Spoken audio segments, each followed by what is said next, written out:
All right, guys, welcome back in.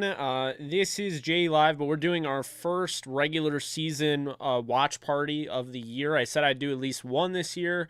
We're finally doing it. We did a watch party. We did a couple throughout preseason. This will be our first of the regular season. Can't guarantee it'll be the only one, but I would definitely want to do at least one of these. So I'm glad to do it on a Monday Night Football game. For anybody out there that has, Rams fans that are friends, family, what have you, that think they would be interested in this, be sure to drop them a link, throw it over to them, let them know that, I'm live. Really welcome anyone in here, even if you're a Niners fan. I mean, it's a watch party for that game, so I don't care who's in here. I mean, just really do appreciate the support and, looking forward to answering questions, having some live interaction with you guys.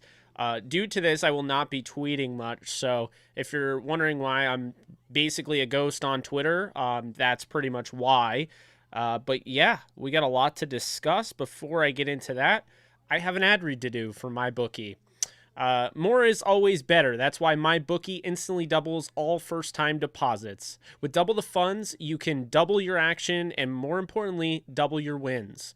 Getting in the action has never been easier. I can bet with all my favorite currencies, including crypto and all that extra scratch. Why not get into the biggest matchups of the week with MyBookie? As we inch closer to the NFL playoffs, there are some pivotal games coming up that you will want to try betting on. Don't wait. Head over to MyBookie today, use promo code JKDTR, and get double your first deposit. That's JKDTR at mybookie.ag. And that's the ad read. So, guys, be sure to check out MyBookie. I have an article on Downtown Rams. If you're interested, check out. You want to bet tonight.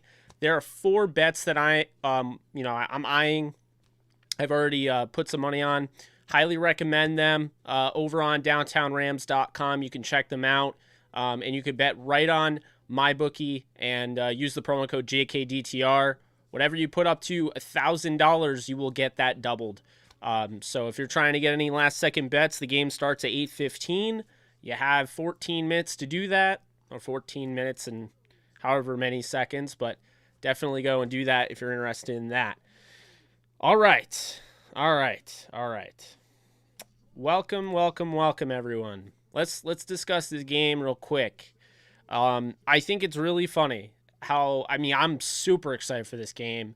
I hate that Robert Woods, of course, went down with an injury, but, I am super excited. It is the debut of both Odell Beckham Jr. and Von Miller, and I think, honestly, to an extent, OBJ has kind of overshadowed Von Miller's his acquisition. And so I think this is going to be a really interesting game for both of those players because OBJ seems like he's in the spotlight more than anybody. And like I've said, I think he immediately became the biggest star in the Rams. He may not be their best player, but you can see the buzz about Odell Beckham Jr. is just astronomical.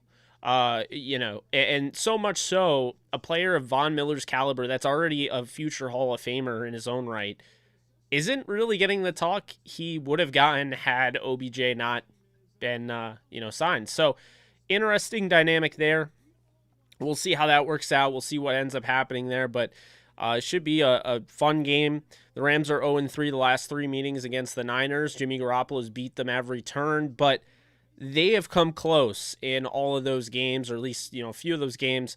You have the 2019 game, of course. You had, the 2 last year. So, I have the Rams winning this game 31-19. I wouldn't count out the Rams absolutely just, throttling the Niners, as much as I wouldn't count out the Niners sneaking away and making this a close game and potentially winning it. However, I really lean towards the Rams.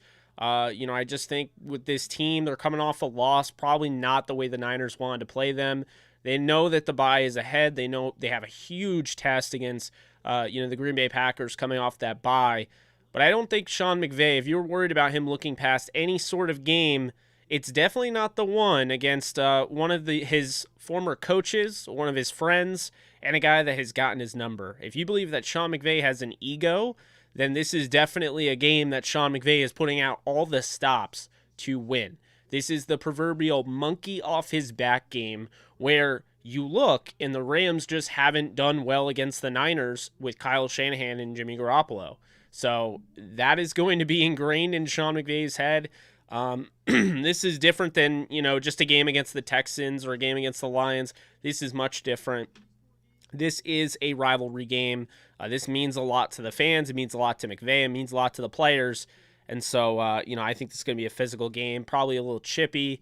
And we already know the history, with guys like, Deebo Samuel and Aaron Donald, saying who, when asked about him and his presser. Then, of course, Deebo Samuel going off in that game following that. We know that. We know George Kittle's a Ram killer. We know, they've had some huge plays, talking about, the Jimmy Garoppolo throw, which wasn't even a really good throw, but he caught Emmanuel Sanders on broken coverage that ultimately won them the football game in 2019 and pretty much knocked the Rams out of postseason contention. So, we know that. We know the history between these two teams. And on top of that, there's stakes on the line. The Rams, they win. They go to 8-2. They're tied with the Cardinals. They essentially just have to beat the Cardinals and win out, and they control the first place destiny. They will be the number 1 seed if they take care of business the rest of the way. Like, they have the tiebreaker over everyone then, because that means that they would have beaten the Packers and the Cardinals, both who might be ahead right now, but having those tiebreakers over both would pretty much end it.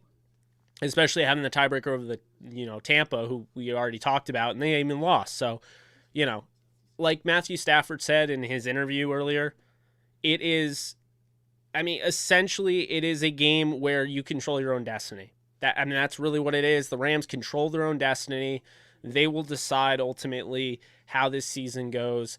And for anyone saying that the regular season doesn't matter, just make it into the playoffs, I disagree wholeheartedly, because I think it does matter a hell of a whole lot when you're looking at a team that could possibly be hosting the Super Bowl. In addition to that, hosting, the playoffs, having that 1 seed, having the first round bye, not having to play against, whoever the 7th seed will be. You just don't know how things are going to go down. It's better to avoid that game than have to play that game, potentially lose a player due to injury in that game or whatever. And just play, fewer games. It's all about that number 1 seed, because that's the only bye you're going to get. And so, I do think it matters. Because, again, I know over and over again, there was excuses made. Tom Brady and the Buccaneers lost, and immediately all of a sudden winning doesn't matter in the regular season because Tom Brady is automatic in the playoffs. I saw all of that. My response to that is that it does matter. You can't expect Tom Brady and the Buccaneers to be the 5th seed again and win it all. That had never really happened before, because it's an unprecedented 7-team playoff structure. We haven't seen that. So, I really think at the end of the day, this team knows that. This team's going to be ready, but, every team in the league, they know that these games are important. And furthermore, I'll say this, you have about 12 teams in the AFC that are 500. The NFC, it's about 7 or 8 offhand. And that tells you all you need to know about who has a chance in the play. The Seahawks just got shut out for the first time in 10 years against the Green Bay Packers, okay? And they're 3-6. They're still very much in play because of how weak, this conference doesn't have depth. So what I'm getting at is, if Seattle's still alive at 3-6, San Fran knows with a win here, they would move to 4-5. They'd have a potential tiebreaker over the Rams. They could start getting the ball rolling, especially as they get healthier, albeit they do not have Mike McGlinchey the rest of the season. They did just put, they put on Tavon Wilson on IR. They have injuries. I'm not going to lie that they don't. But over time, potentially as they get those guys back, they could be a scary team. They have talent. Really, the defense hasn't played up to what the level that you would expect, but most of these games that the Niners play, regardless of a win or loss, have been relatively close for the majority of the game. They had to come back against the Bears. They've shown the ability to do that. So the Rams are going to have to be physical. They're going to have to play their brand of football. I know there's a lot of people banking on the run in this game. I've been seeing that a lot. Rams are going to run a ton out of the ball, but I just don't think with Woods out, I don't think the Rams will just stop doing what they want to do. It sucks, and I do think he has a huge stamp on this offense. But don't discount the fact that this is not Jared Goff, folks. This is Matthew Stafford. Stafford has had to go out there with running back Zach Zenner in the playoffs. You know, Matthew Stafford has had to throw to Marvin Hull. He's had to throw to his fourth string tight end. I mean, he's used to this stuff. He's thrown to all different receivers. He's a guy you plug and play and you just make it happen.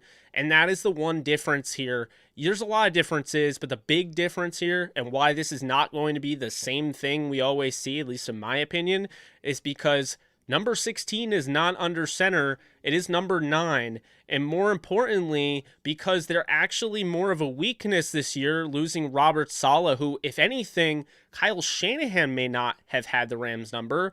Maybe it was more so Robert Saleh. So if you want to make the argument that, you know, Robert Saleh was that guy, well, now, you know, I think not having him, the defense has taken a hit.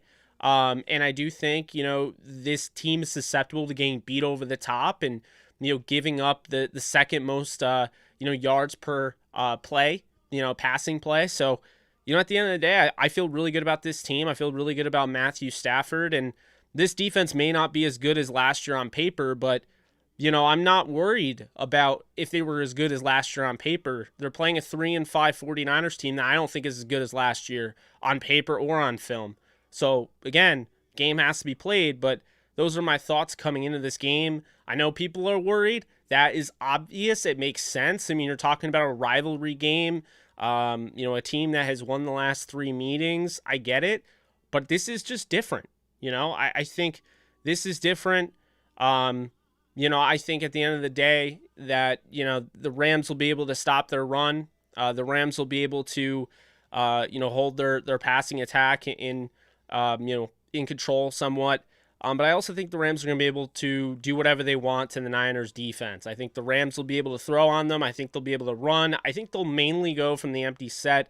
They're one of the best teams. The Niners are one of the worst teams in the league defending an empty set formation. So I expect the Rams to go empty a lot.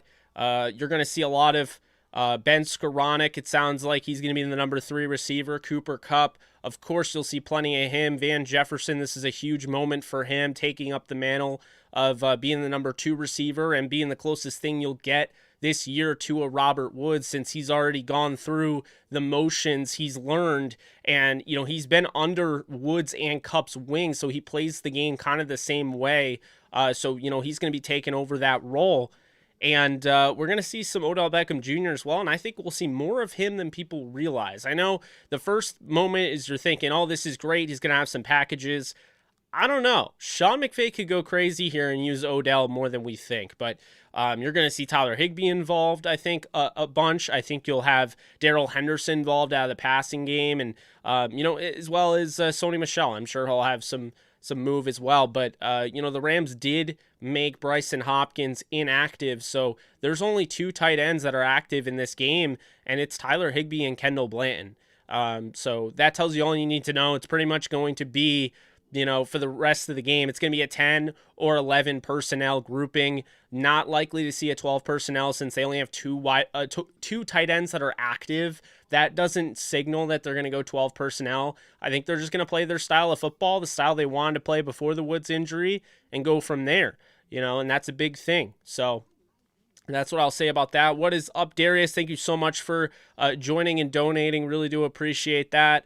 What up, Jake and Ramley? Let's get this win tonight and stay healthy. Yes, that last part is imperative. I mean, regardless of the result, I mean, obviously I'd love a win, but please stay healthy for the love of God. I mean, it seems like this year the Rams don't have the injury fortune they've had in years past. We got to hope that is not the case, and you know, they don't get hurt in this game, because I don't think that they can afford to lose, you know, another really key player on the offense, in my opinion. So I don't know what to make of Hopkins, to be honest. I like him. I believe that, you know, it's hard to say. He just hasn't really gotten a shot. You know, everyone will say, well, you know, you got to do it in practice. But it's like, I mean, sure, but is he never going to get an opportunity in the game? You know, I understand practice is important, You know, it was the biggest knock on Austin Davis back when, you know, everyone was wondering why he wasn't playing over guys like Sean Hill. But, you know, when Austin Davis came in the game, he made things happen instantly. I'm not saying Bryson Hopkins would do that. I'm not saying Austin Davis became a Hall of Famer, but it just kind of goes to show you some guys just aren't practice players. You know, and old school coaches will hold those guys out and all that. I get it, but you know, I'd rather have a guy that just, you know, produces on the field than is like a great practice player. Because what you get when you're a great practice player and you're not maybe the best, you know, you're not the best player, you know, on the field when the games or live bullets are being thrown at you. We saw that with Michael Thomas. You know, I mean, I've seen enough of those players that are, oh, they're great in practice, like Craig Dahl, but then when push comes to shove, they're not the best in game. So that's my thoughts on Bryson Hopkins. It's unfortunate, but there's nothing, you know, any of us can really do with that. You know, they're not playing him. He's still on the roster, but at this point, you have to feel like he's still on the roster because of his, you know, draft grade, you know? So, well, this will be fun. I'm excited. First watch party of the regular season.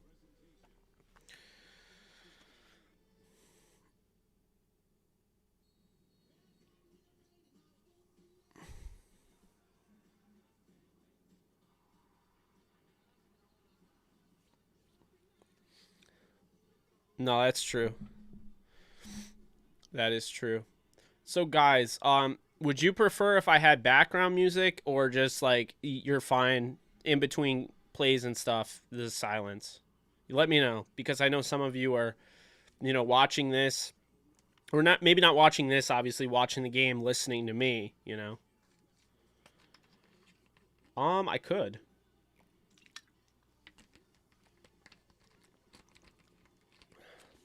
I could do that.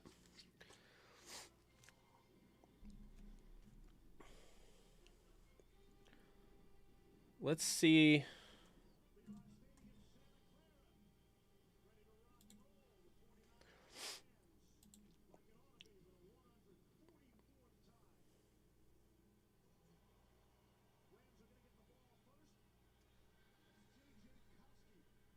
Koski, the return man. All right, not bad, not bad. No flag. There we go.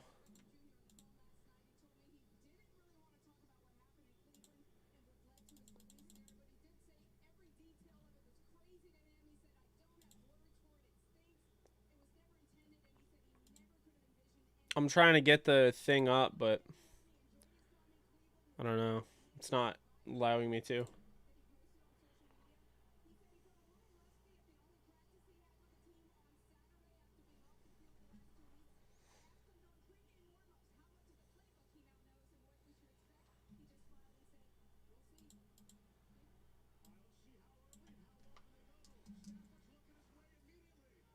There's Odell. First catch as a Ram. Goes for about 5.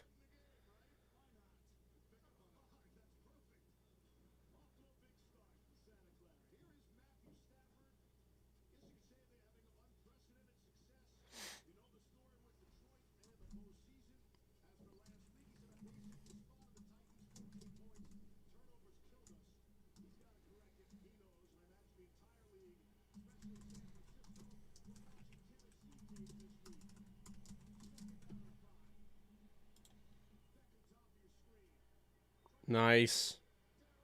Some good block in there. Hendo getting on the outside. Good run. Picking up that first down.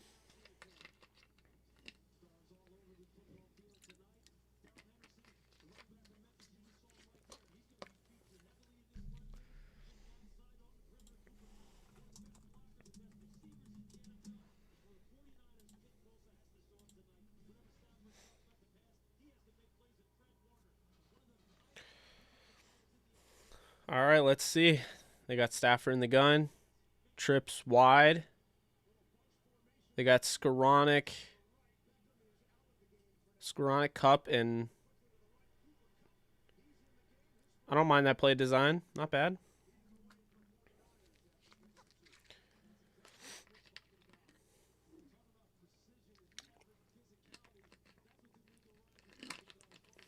Blanton is checking in. Odell's checking in. We'll see if they go 12 personnel here. Or they put somebody out wide.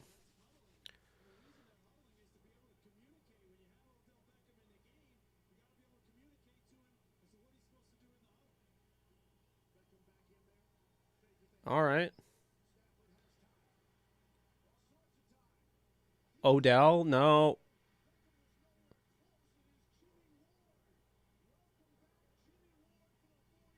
I don't know what Stafford was doing, but I mean it's an arm punt.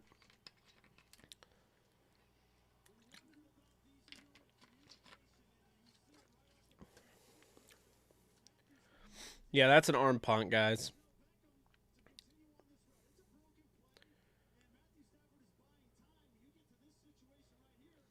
He probably should have taken off and run it, though.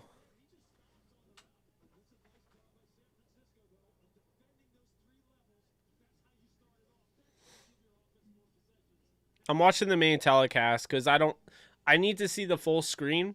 The screen is not right in my face. It's like on an angle. If I did the Manning cast, it'd be a smaller box. It'd be harder to see.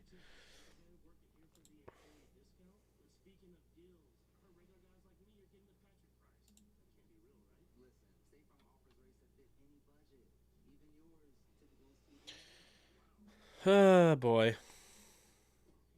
Yeah, it's annoying. I mean, I just don't think he needed to throw that, you know? Like, to me, that's on Stafford. You know, they said Odell stopped running, but, like, why is he throwing that into double coverage?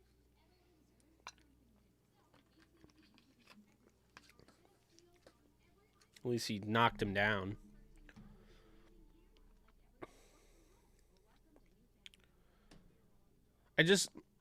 I don't get it, you know? I don't know why you're testing that down the field, but, you know, is what it is, I guess.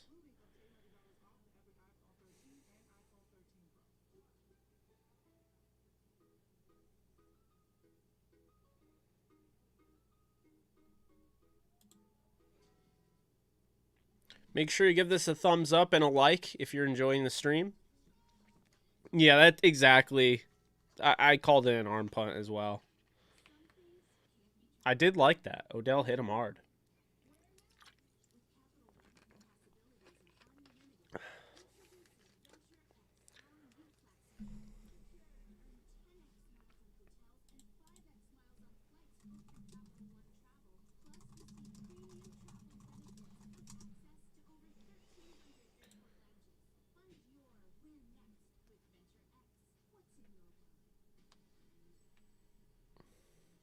Exactly, Philip. Like, it's annoying. Like, I feel like Stafford just could have lived to play another down, but, you know.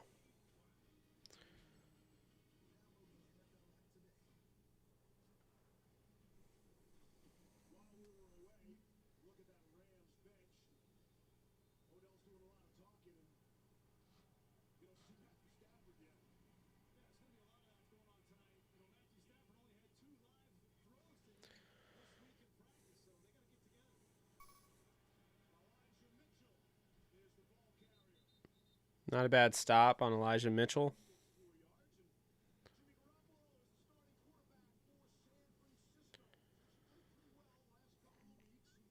The curse of OBJ. Come on now. It's one play.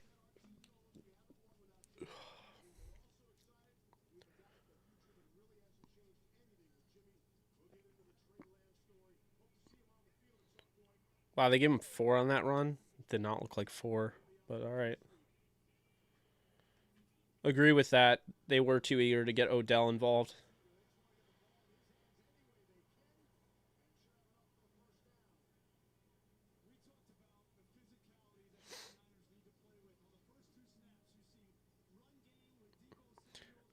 Like I said, I don't think OBJ quit on the play.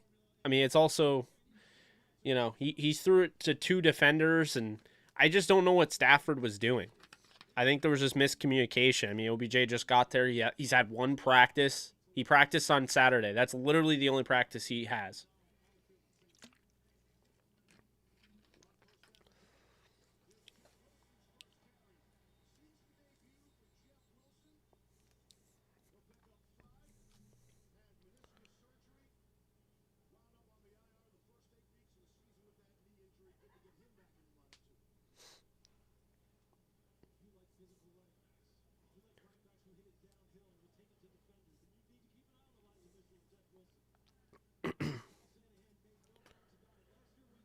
All right, let's see what we got here.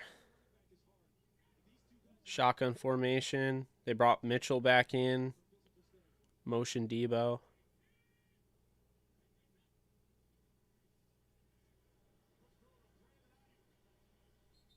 That's great. They're all over that. Ramsey diagnosed that thing easily.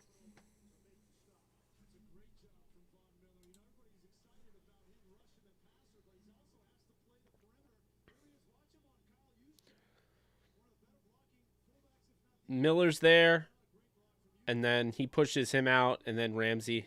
I love that.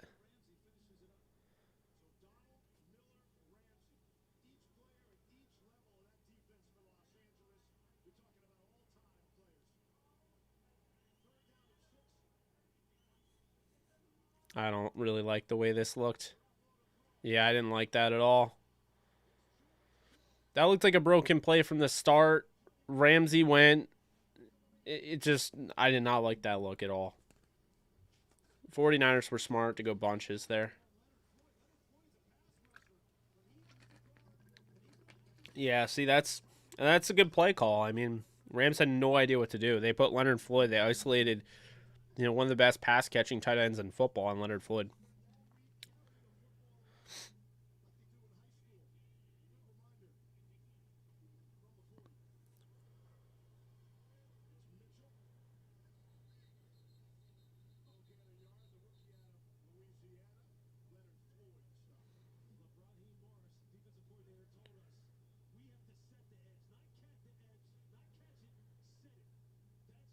No, and that's how you set the edge. I mean, did he whiff on that? Absolutely. Floyd absolutely whiffed there. But because he set the edge there, it allowed everyone to get in and gang tackle Mitchell. It's a good play. That's what they mean by setting the edge. He's really good against the run. Von Miller also is very good against the run, too.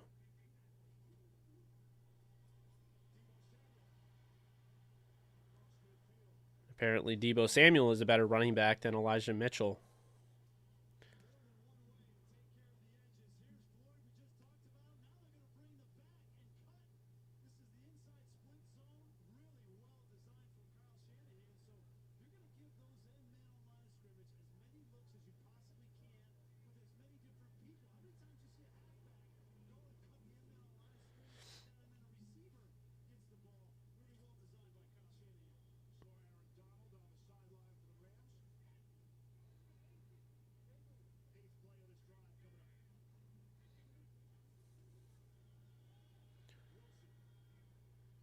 There's Marquise Copeland with the tackle there.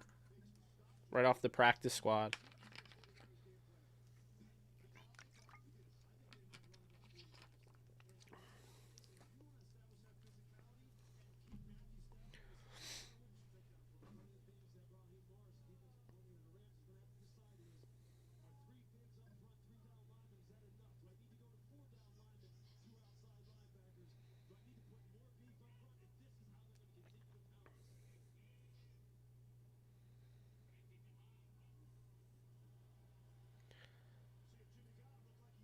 Oh my god.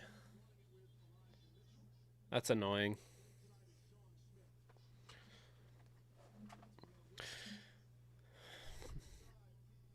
Oh, if it's Sean Smith, this is going to be a long day with the penalties. You'll remember Sean Smith as the guy that officiated the Rams and Steelers game back in 2019.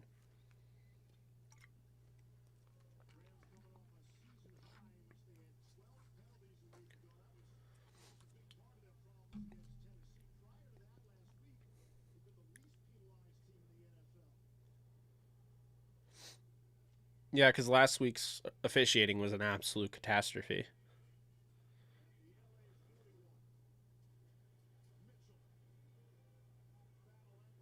Nice.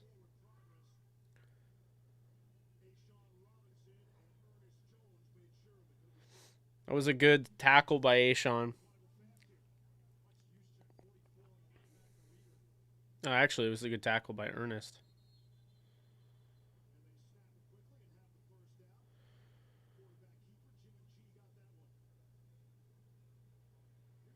they're not going to have Jimmy G go back and actually make 5-7 step dropbacks because they don't trust him against the Rams pass rush. That's why they keep running the football.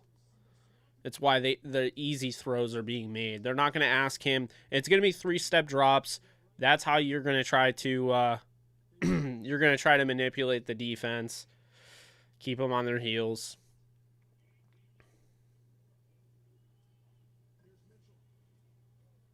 Good stop.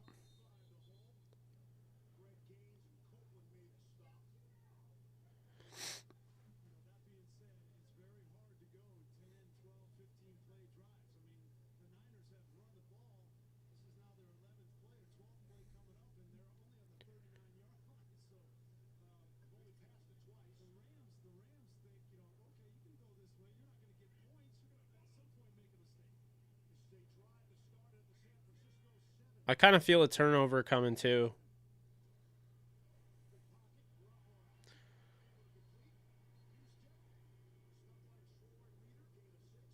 Good stop by Reader.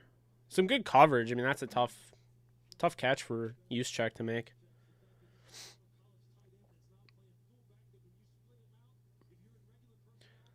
I think this is 4-down territory for the Niners. I do. I mean, I think, teams have been going for 4th down on this Rams defense because they play, that more so bend don't break. Would not be surprised if they go for it. So keep that in mind.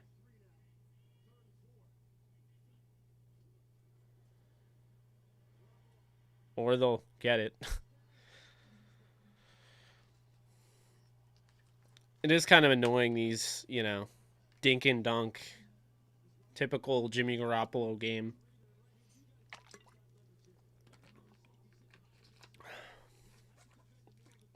He didn't even, look at any other receiver.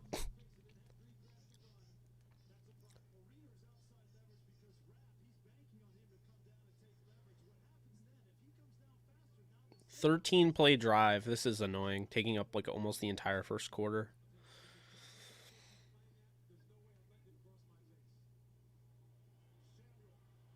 You can't let him do that. I mean, no, they can't stop Kittle.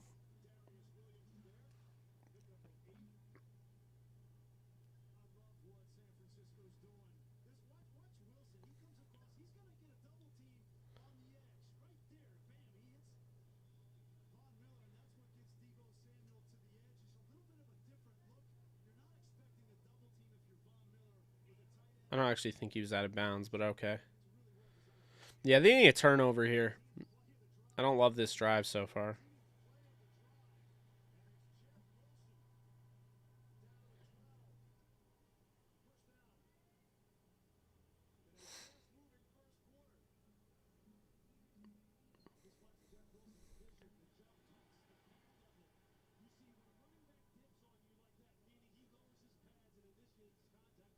$15-play drive. They've gone 81 yards.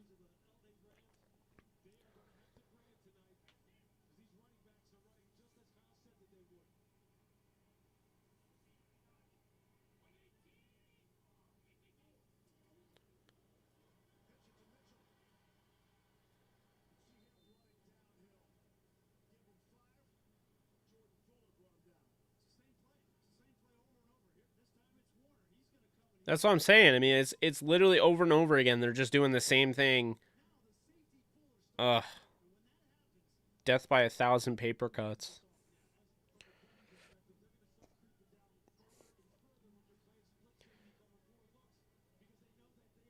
Yeah, I did mention that in the preview that the 49ers have the best red zone offense in the league.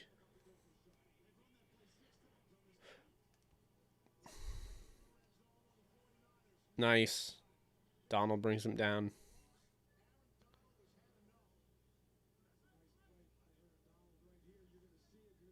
Well, it's going to kill you slowly because this is what the Rams do. They give up a lot of yards, and they're the 7th team in the league in, red zone defense. So top 10 red zone defense got to step up against the number 1 red zone offense.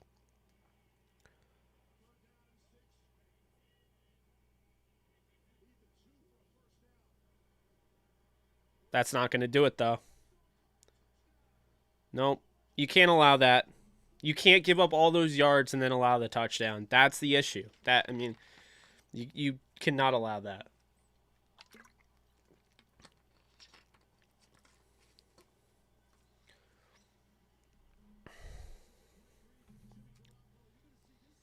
So the Niners strike first blood. The Rams had done so 6 out of the last 9 games.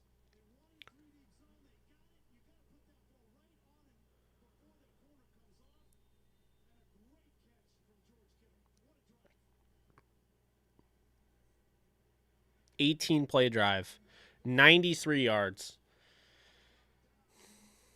That's just...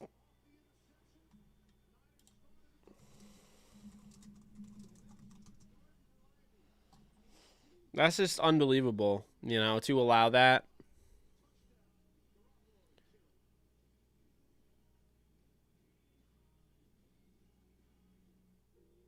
Just third down, they give it up. Third down, they give it up. Third down. Just to give up an 18-play drive is just absolutely infuriating.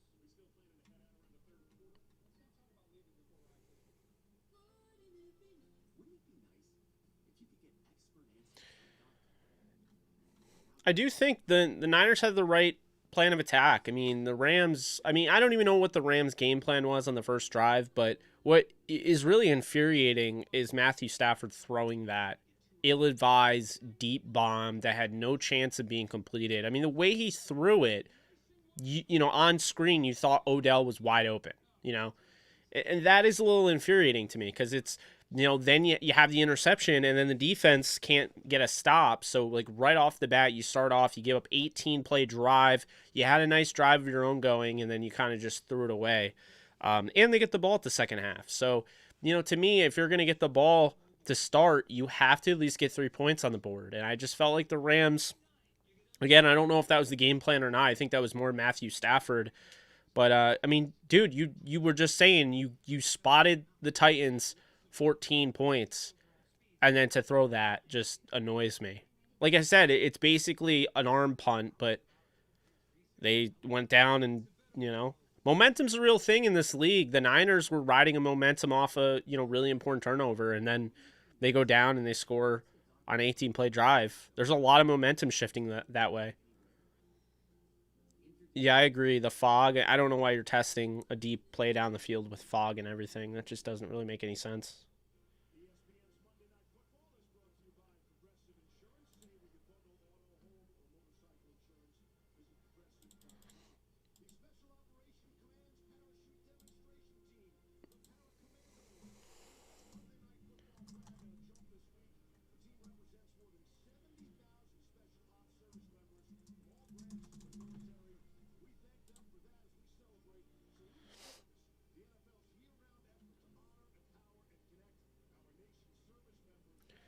I just think, you know, Kyle Shanahan, his ability to script the opening drive, because the first 15 plays are going to be scripted, right? So I just think, like, he's just really good at that. It's a matter of him having to adjust to the game flow and how things go. Normally the Rams have a solid script to the offense, but, you know, they're a better second half team, if anything.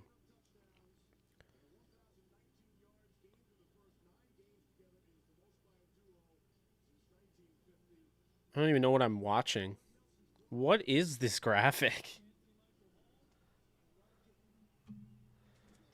All right, here we go. 1st and 10 for the Rams with 1:54 to go.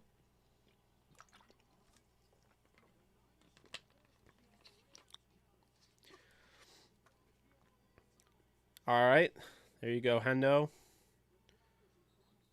Not awful. Could have been more.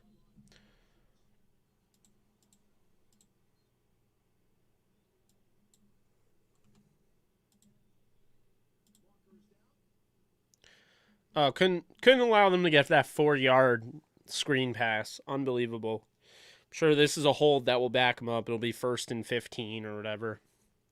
First and 20.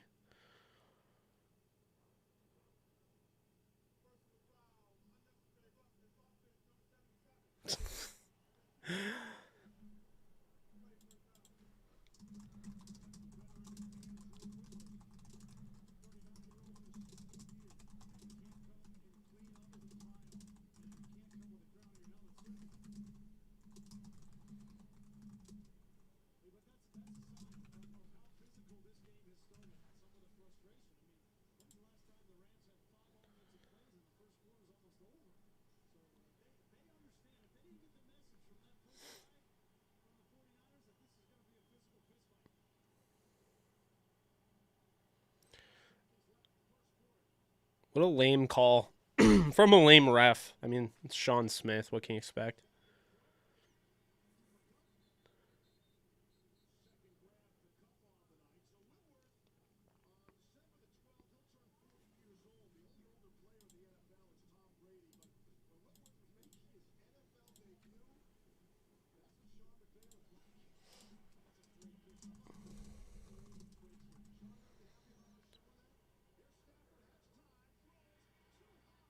Oh, my Lord. What are you doing, Stafford?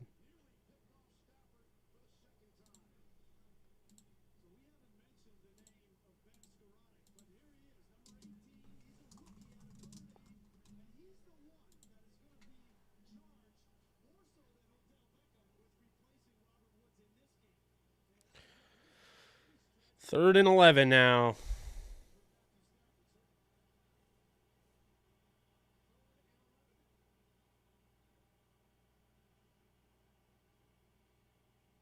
See what the Rams do.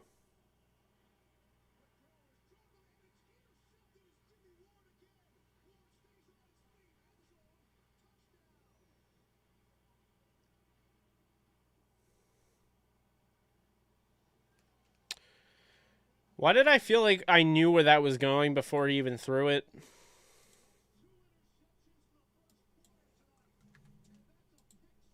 Niners up 14-0 now. That's not really on Stafford, but I hate that play. Why are you running that play?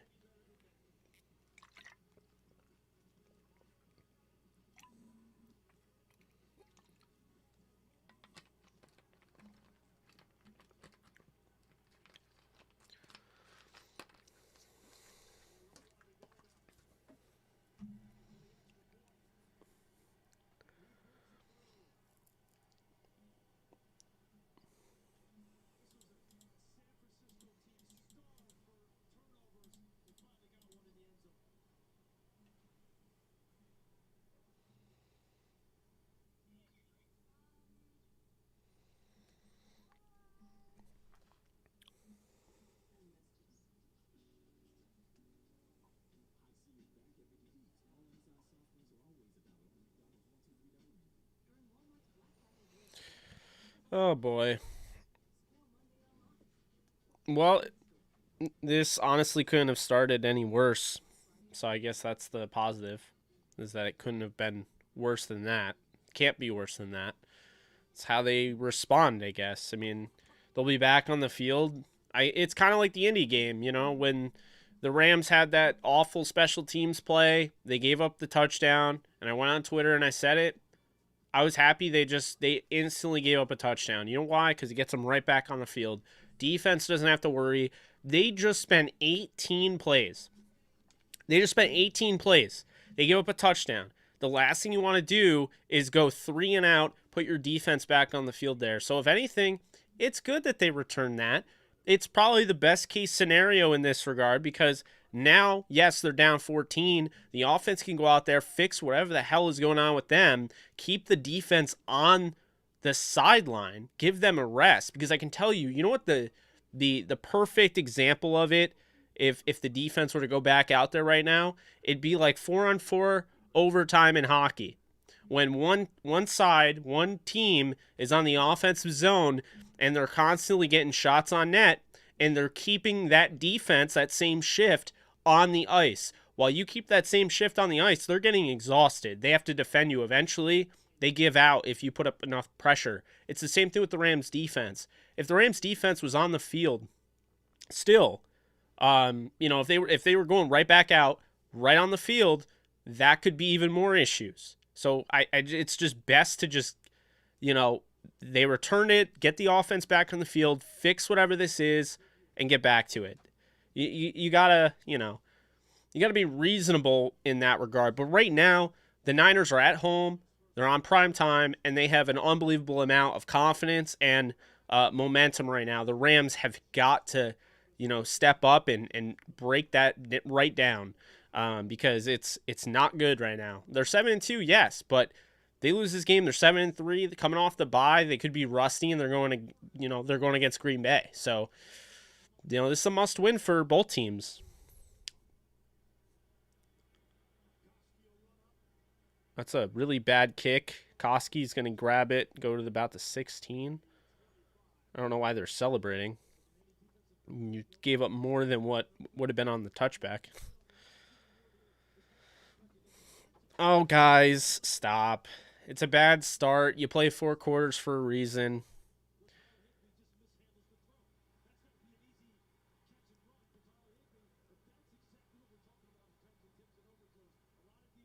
It wasn't going to be an easy catch and run for Tyler Higbee because that wasn't a good play. He was going to get tackled immediately. Now we got Odell. This is interesting. Odell in the backfield, huh?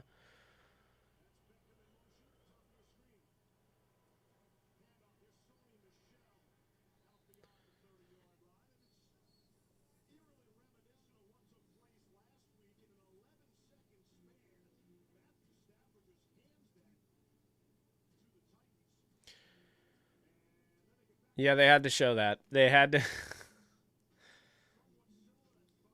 Oh, man.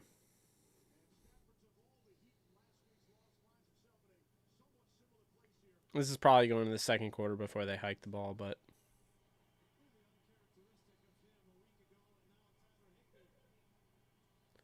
Oh, all right. Nice. On a line, gets it to Van. They're about midfield now going in the second quarter. All right, I'll take it. Don't turn it off, Daniel. There's plenty of football left to go. And it's only 14-0. It could be a lot worse.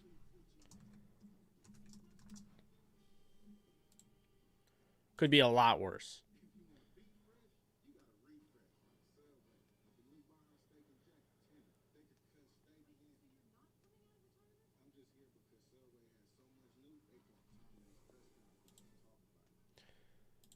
Appreciate you guys that are in here. If everyone could do me a favor and hit the thumbs up and like button, would really appreciate it. Be sure to do that. It'll tell YouTube that, hey, we're live, and Rams fans might want to jump on, and even 49ers fans might want to jump in this. So it would really help me out if we could get that going. Jake, I told you that this team was a joke, and you called me an idiot. All of the things we struggle with continue to show up, and McVay can't fix it. TJ, I don't know if I called you an idiot, but this team isn't a joke. They're 7-2, which is better than the last 2 years that they've been at this point in the season. They are a Super Bowl contender, and it's 1 quarter. So, I just think, settle down there. Their issues are special teams. Their run defense hasn't been an issue this year. Kyle Shanahan is pretty much undefeated when it comes to scripting the first opening drive of his offense.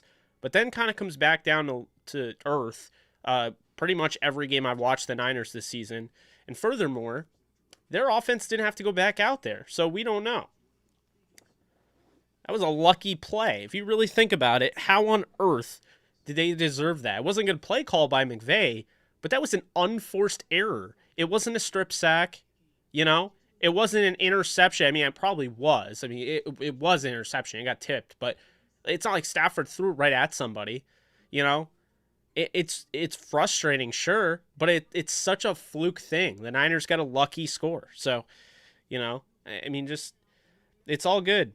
I would not. A very easy schedule that you just so happen to beat, a team that won the Super Bowl last year. The same exact team for the most part. They had a few injuries, sure, but they dominated that team, I disagree with that. I gotta say, I mean, the Colts are a solid football team, and they hung on. They won that game in Indy. You know, the Bears have shown some life. They destroyed the Bears. They destroyed the Giants, who, I mean, really, they took it to Kansas City. They beat the Raiders. I mean, you know, the NFL is just different. You know, we don't know what an easy schedule is because this league continues to show us we don't know where these teams are. We just know the top teams, and the Rams are one of those top teams, regardless of tonight's outcome. All right, here we go. I like the Odell motioning and things like that. Oh. Cooper Kupp. I don't know why they left Cooper Kupp wide open, but they did.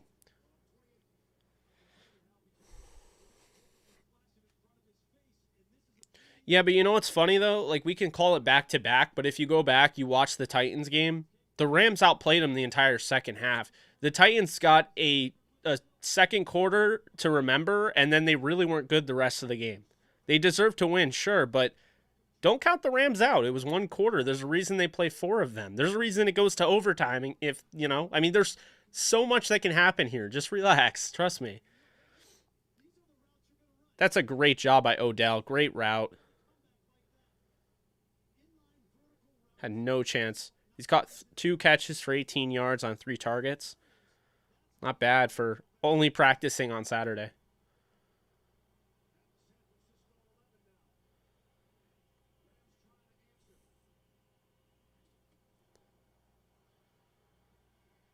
I don't know why Henderson isn't in there. Dude's almost averaging 5 yards per carry over the last however many games. But yeah, give it to Sony Michel, he's averaging around 3 yards per carry. I honestly, I don't get that. That I don't get. If you want to complain about that, definitely understand that.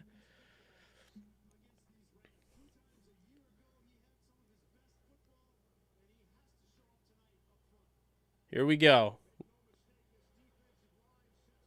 Come on, Rams. Let's see if they can respond at the 10-yard line, 2nd and 9.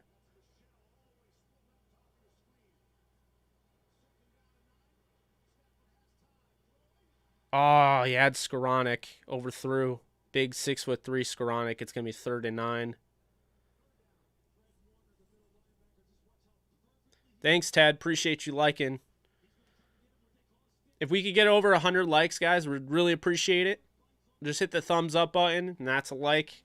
Lets Twitter know that you like this video. Lets Twitter know to recommend this video to any Rams fans that are on Twitter at this moment. Get more people in here. Almost have 2,000 views. Appreciate you guys on that end. Let's see what we got here on 3rd and 9. Rams need something here. They can get a first down, but probably going for the end zone here. That is going to be a touchdown. Tyler Higbee. There we go. Put it on the board, folks. Tyler Higbee from Matthew Stafford. And the Rams, they strike right back.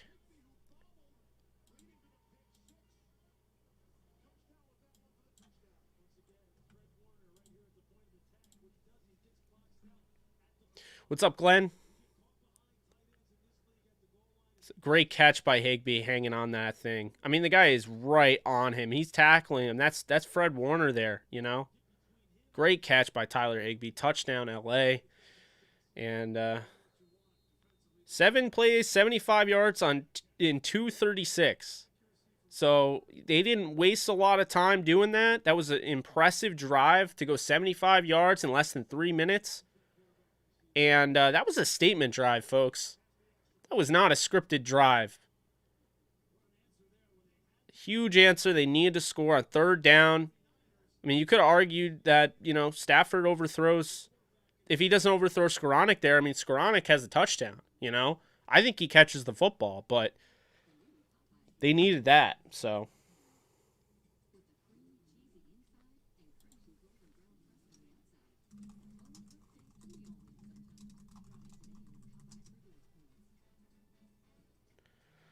I love that drive. That's the stuff you want to see, you know.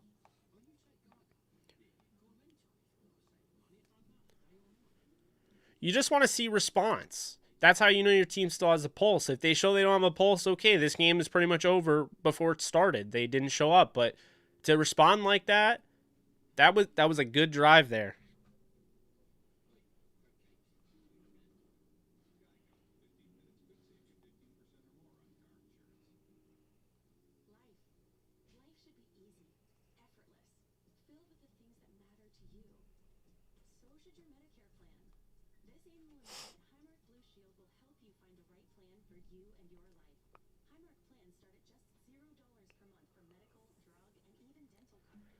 But yeah, let's see what we get, you know, moving forward out of this team. I want to see this defense respond. I want to see them get a turnover or force a 3 and out. You know, you have the roster to do this. Now, we knew coming in it wasn't going to be easy because we know Kyle Shanahan and Sean McVay know each other both very well. But on top of that, furthermore, you know, Jimmy Garoppolo is a dink and dunk quarterback. I mean, he can make throws occasionally, but you could see the trust that they have in him, the 18-play drive that he had, not a lot of trust to throw down the field. So, you know, the Rams, he's going to have 3-step drop after 3-step drop, and, you know.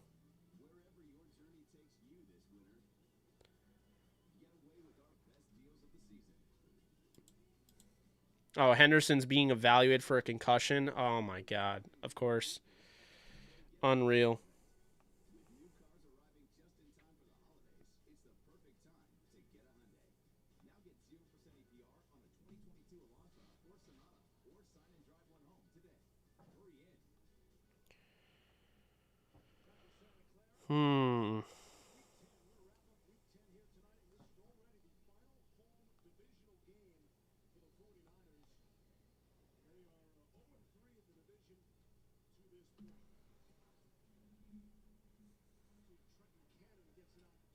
I hope he didn't get a concussion. That would absolutely suck. There's special teams. Like I said earlier with the weakness.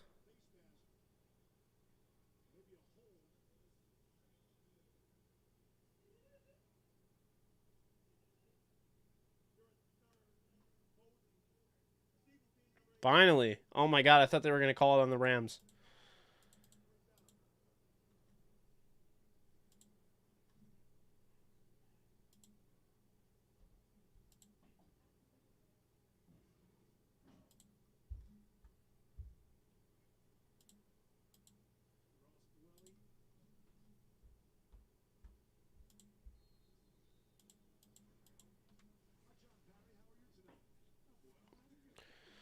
All right, well, let's see what the Rams defense can do.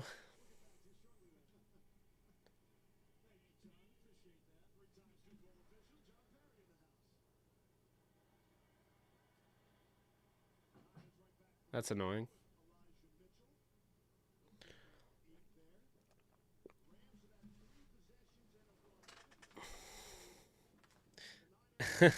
Xander, that's what I'm here for. And have some fun.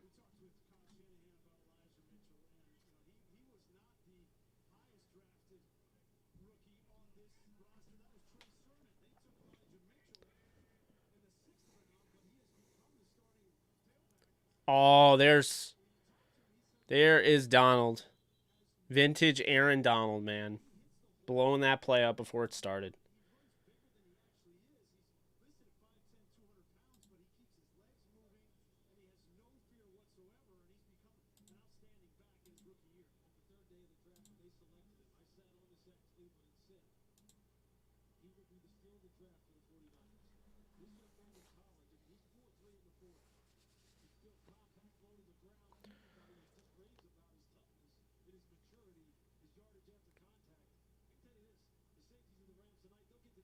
All right, let's see what we got here. 3rd and 2. Oh, damn, he went off sides. That's so annoying. It was completely away from the play, too. I hate that, man. How is Jimmy Garoppolo getting you to jump off sides?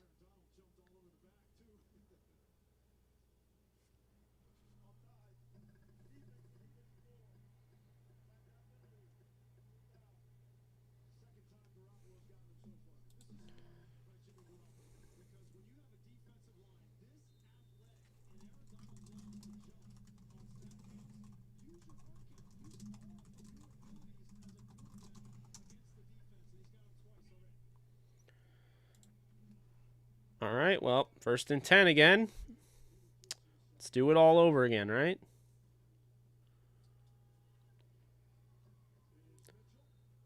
Why does he toss it every play? Why does that annoy me so much? Like, Jimmy Garoppolo is literally tossing it to the running back every play, and it is annoying the hell out of me.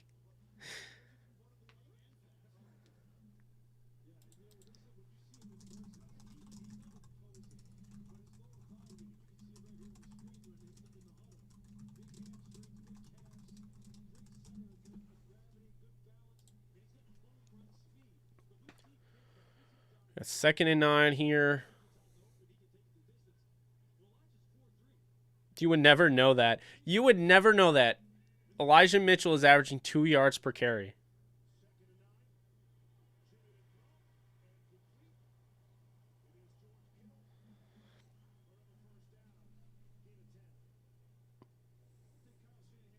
George Kittle's almost at 50 yards.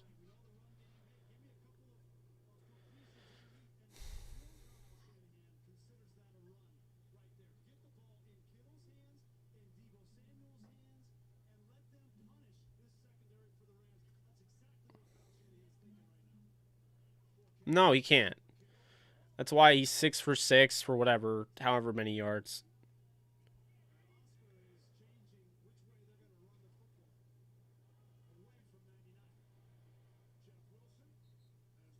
Good play by Ashawn Robinson.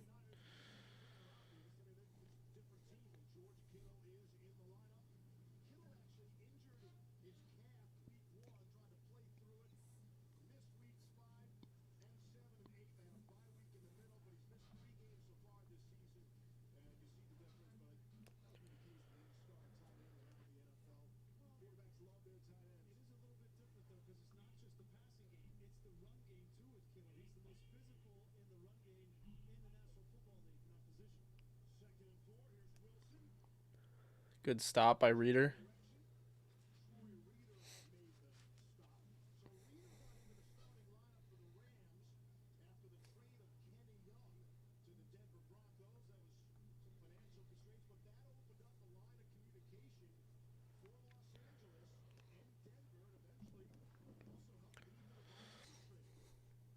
All right, let's see what they do. 3rd and 2.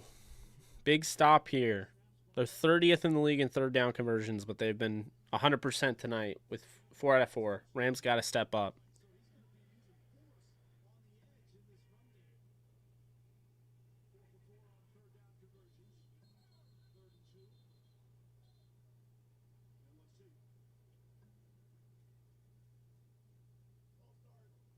All right, I'll take it.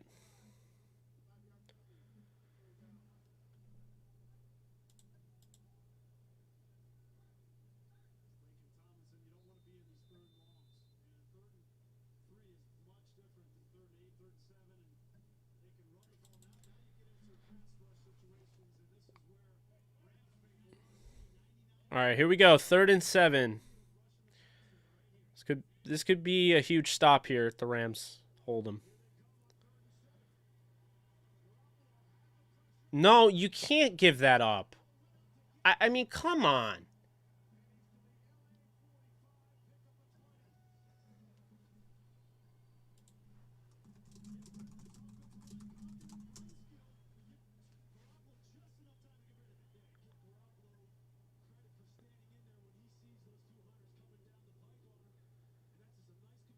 I mean, I just don't know how you give that up on 3rd and 7.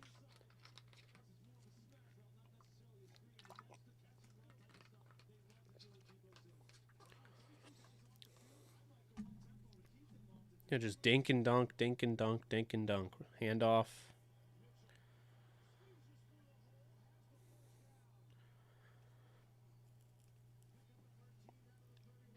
How is the defense a joke? They're not playing well, but like on the year they're 10th and they're the 10th scoring defense. They're a top 5 DVOA defense. Like if we just call everything a joke when things don't go well, then we're not being honest with ourselves.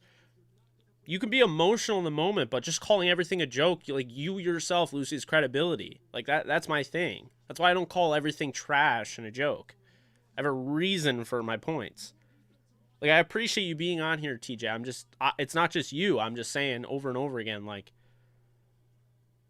it's frustrating, sure, but the defense isn't playing all that well. I mean, they keep getting them stopped on third down, and then they give up a third down, you know?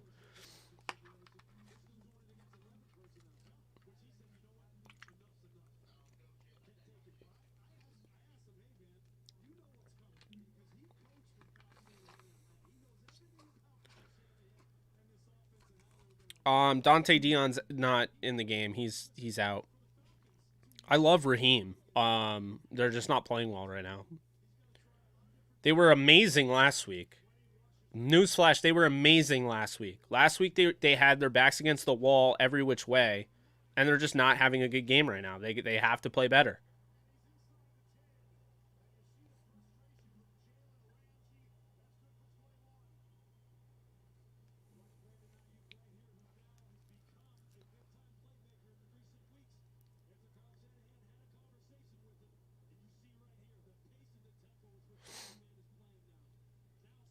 All right. Rams got to do what they've done best this year. Get a turnover here. Get a turnover on this possession, and you change the entire complexion of the game. You don't want to give up a touchdown, though. That's what you don't want to do.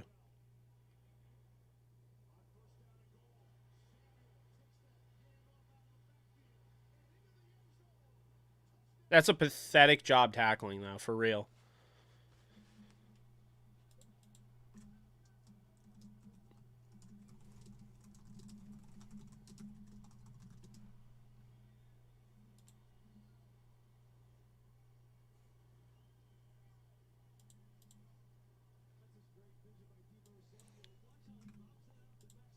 What did you tell me, though? I mean, I'm watching the game. The defense isn't a joke. You're not going to get me to change my mind on the defense because they're off to a bad start in the first half.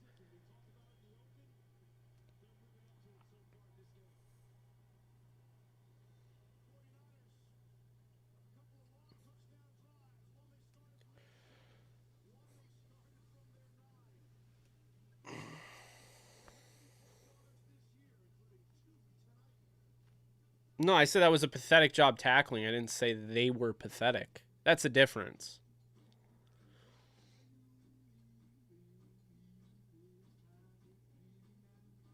I mean, is it infuriating that they didn't get a stop there? Absolutely. Is it more infuriating that the 49ers scored 3 touchdowns? Yes. I mean, absolutely. But, I mean, just go back and watch last week. Like, if they're a joke, then they have to have been a joke the whole season. That's where I just lose sight of that, like, logic, so to speak, because I just don't think it is logical to call this defense as a defense a joke when they haven't been a joke this season. They've had moments, sure, but they just came off maybe the best game of the year last year, and the offense laid an egg. That's not the defense's fault.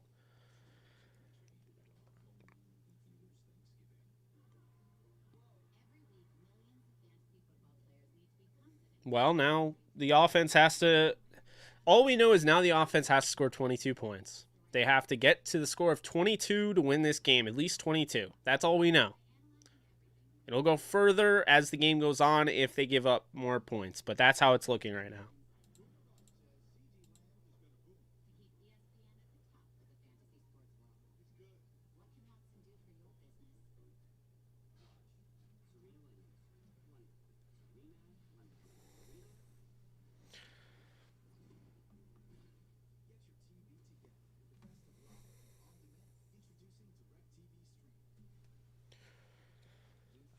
Oh, man.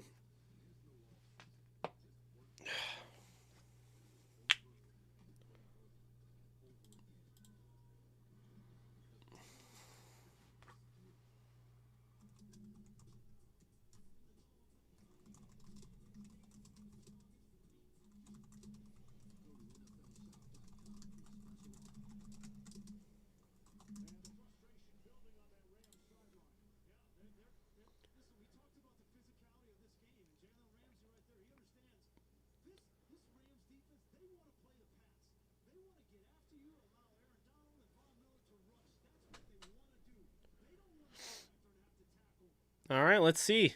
They gotta bounce back here. They gotta make a play.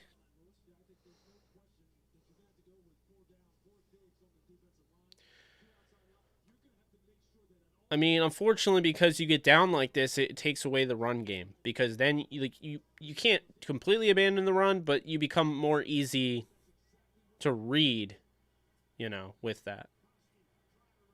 Wasn't a great return, but also just what I don't even know what that coverage was.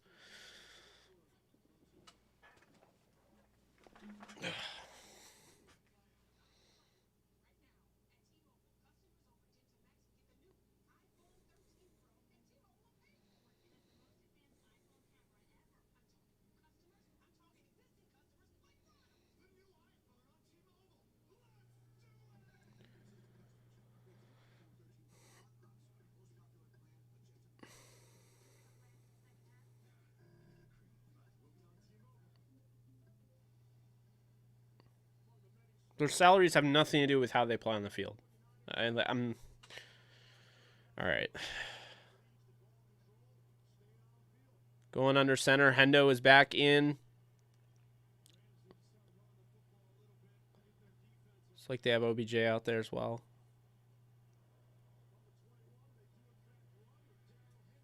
Not a bad run. Getting about 4 out of Henderson there. I'll take it.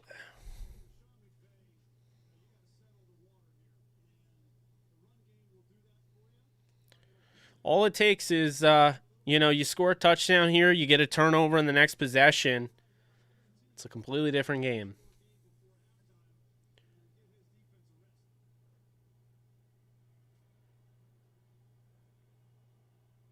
I don't mind them throwing the football, though.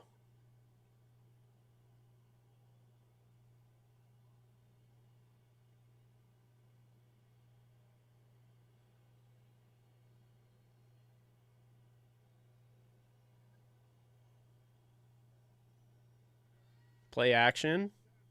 Not bad. Getting it to Skoranek for the first. All right, there we go.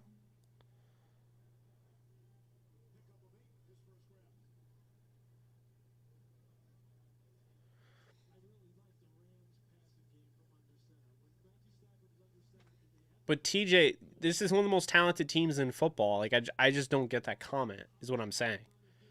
It's not the salaries. This team has all sorts of talented players.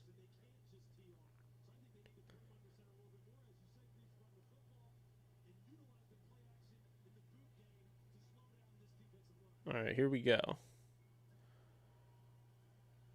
Good blocking. Nice.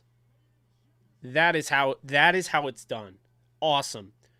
I'm going to take you through that because they tried that a ton against the Titans, okay? They had Stafford do the play action, boot against his body, you'll see here. And so, look it. McVay changes it up this week. They put Higbee to block, and so therefore he didn't get hit. Last week, unblocked. That was a huge play on 4th down, but he didn't get hit because Higbee was blocking. I love that. It's a really nice play design. And I like the Rams are using some tempo here, so I do dig it. Well, not here, but they were.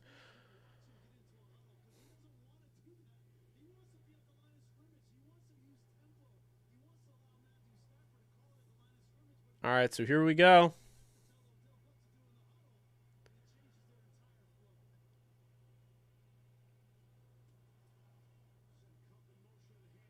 Nice. That is an awesome play call. That's what I'm talking about. That's why when people are trying to say the 49ers have their number and all that, no, they have a lucky pick 6, and the Rams got off to not the best start. But if you look on the first drive, the 49ers defense didn't really do anything worth of note. Rams kind of gave up the possession there by throwing an ill-advised pass in double coverage down the field. I mean, this offense is moving the football. They're fine.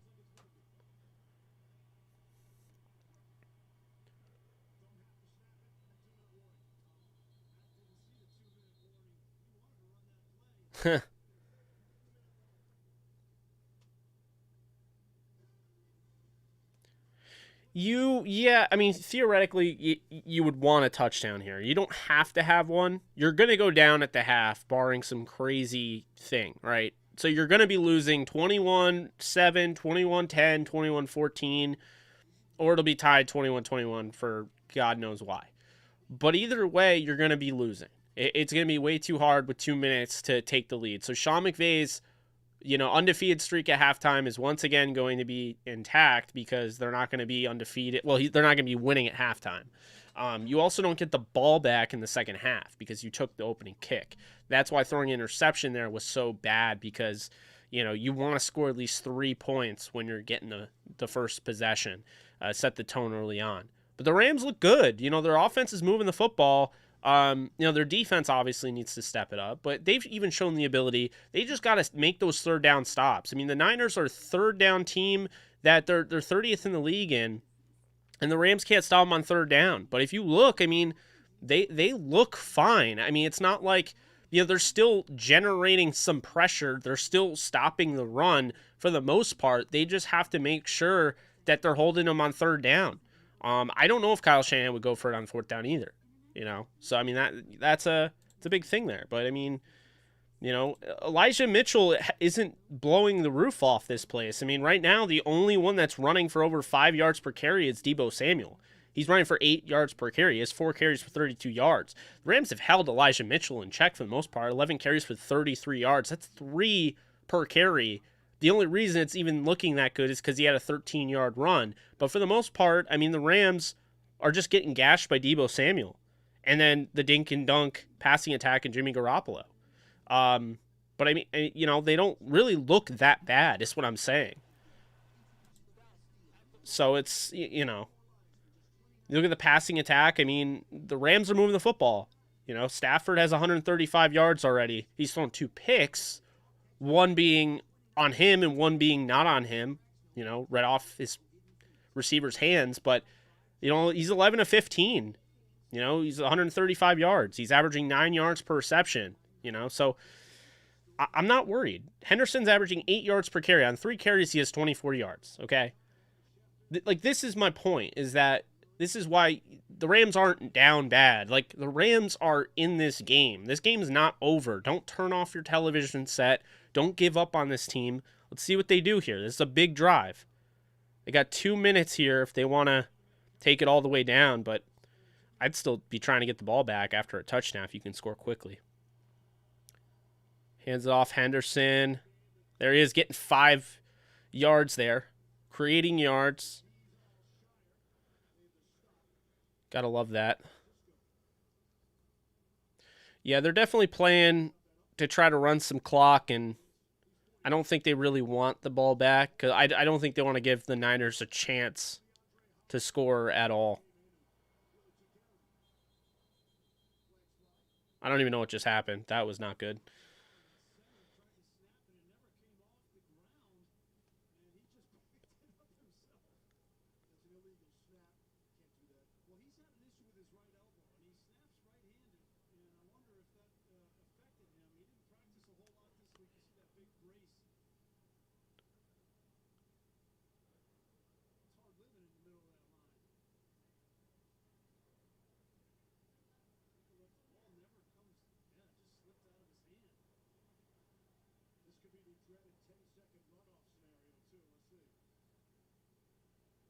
Yeah, that was weird.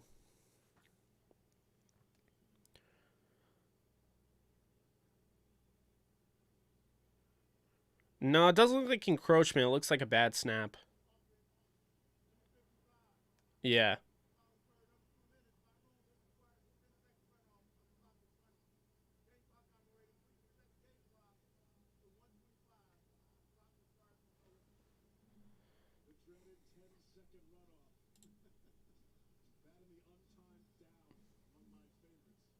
For those of you that haven't already, be sure to thumbs this video up. We're trying to get to triple digit. I have 88 likes. If we can get past 100, would really appreciate it on YouTube. For those of you watching on other platforms such as Twitch and Facebook, really do appreciate you watching over there as well. All right, 2nd and 11. You're in the red zone. Let's see what they do. Well, they didn't really block the screen. I didn't really like the screen call anyway, but, you know.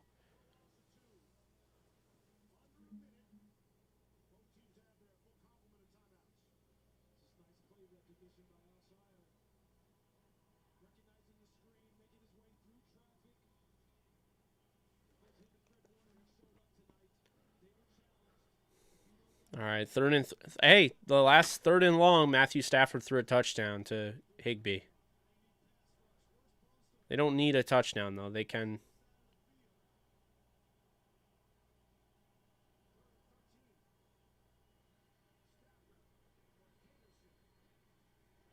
I don't get that. Being way too okay with kicking a field goal there.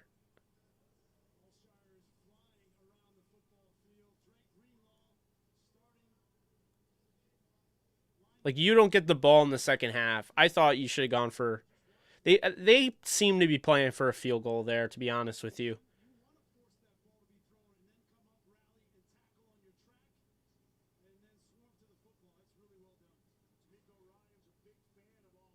I mean, when you run a slip screen and you have nobody blocking on that side, that's what's going to happen. Henderson isn't going to...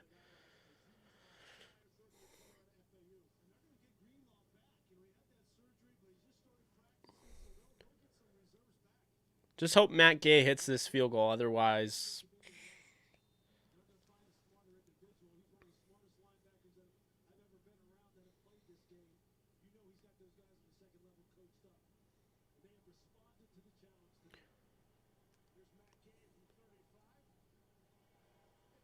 Oh my God.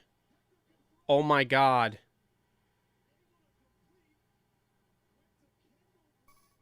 Why did they do that?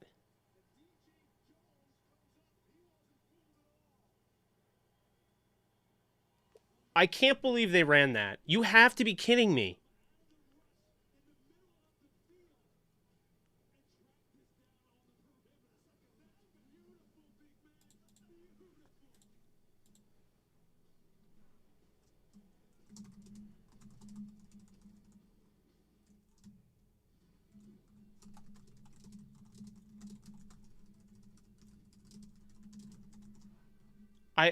That's god awful play calling. And that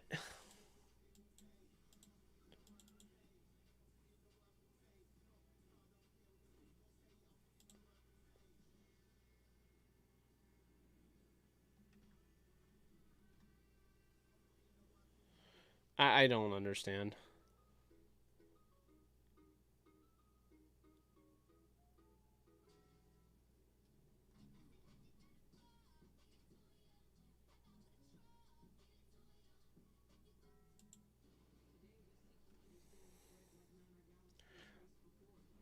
That was just not a good... I mean, I don't get that. You have no momentum now going into the half. At least you kick a field goal, you're up 21-10. Or you're down 21-10. You get some points. I don't get that. I don't get it.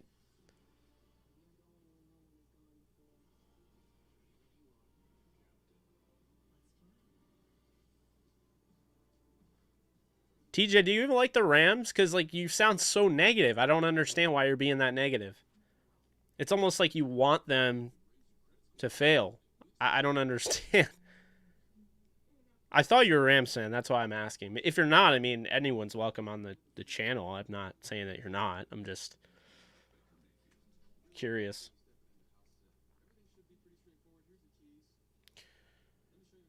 Oh, I don't even mind them going for... If you want to go for it there, if you want to go for it on fourth down, send your offense out there. Don't try that crap. Don't try that crap, because Kyle Shanahan tries that crap. He knows. Yeah, I can't. I can't believe they called that play. I mean, that...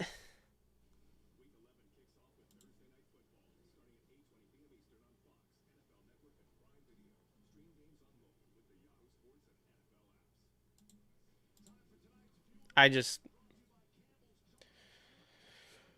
Oh, man.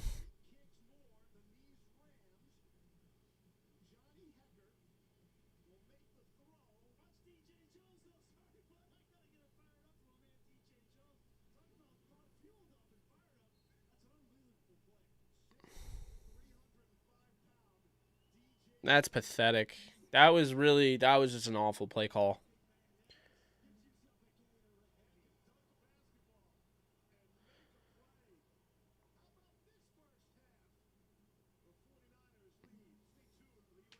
Okay, TJ, so you are a Rams fan. I'm just saying, you come off as super, super, super negative. And, like, I get, like, if you're a realist and all that, okay. But, like, constantly saying that in the chat, like, just, like, LOL when the Rams, you know, don't convert on 4th down or whatever, like, I don't know, like, it sounds to me like you just don't like them. But that's how it comes off. And I know, like, other people in the chat get annoyed by that. But, like I said, anyone's welcome in the chat, whether you're a Rams fan or not. But, you know, that was not a good first half of football. I mean, the Rams offense obviously is moving the football, so that's good, but I don't know why 31-10. I just don't get that. I mean, I guess that's, you know, that's your opinion, but I don't know.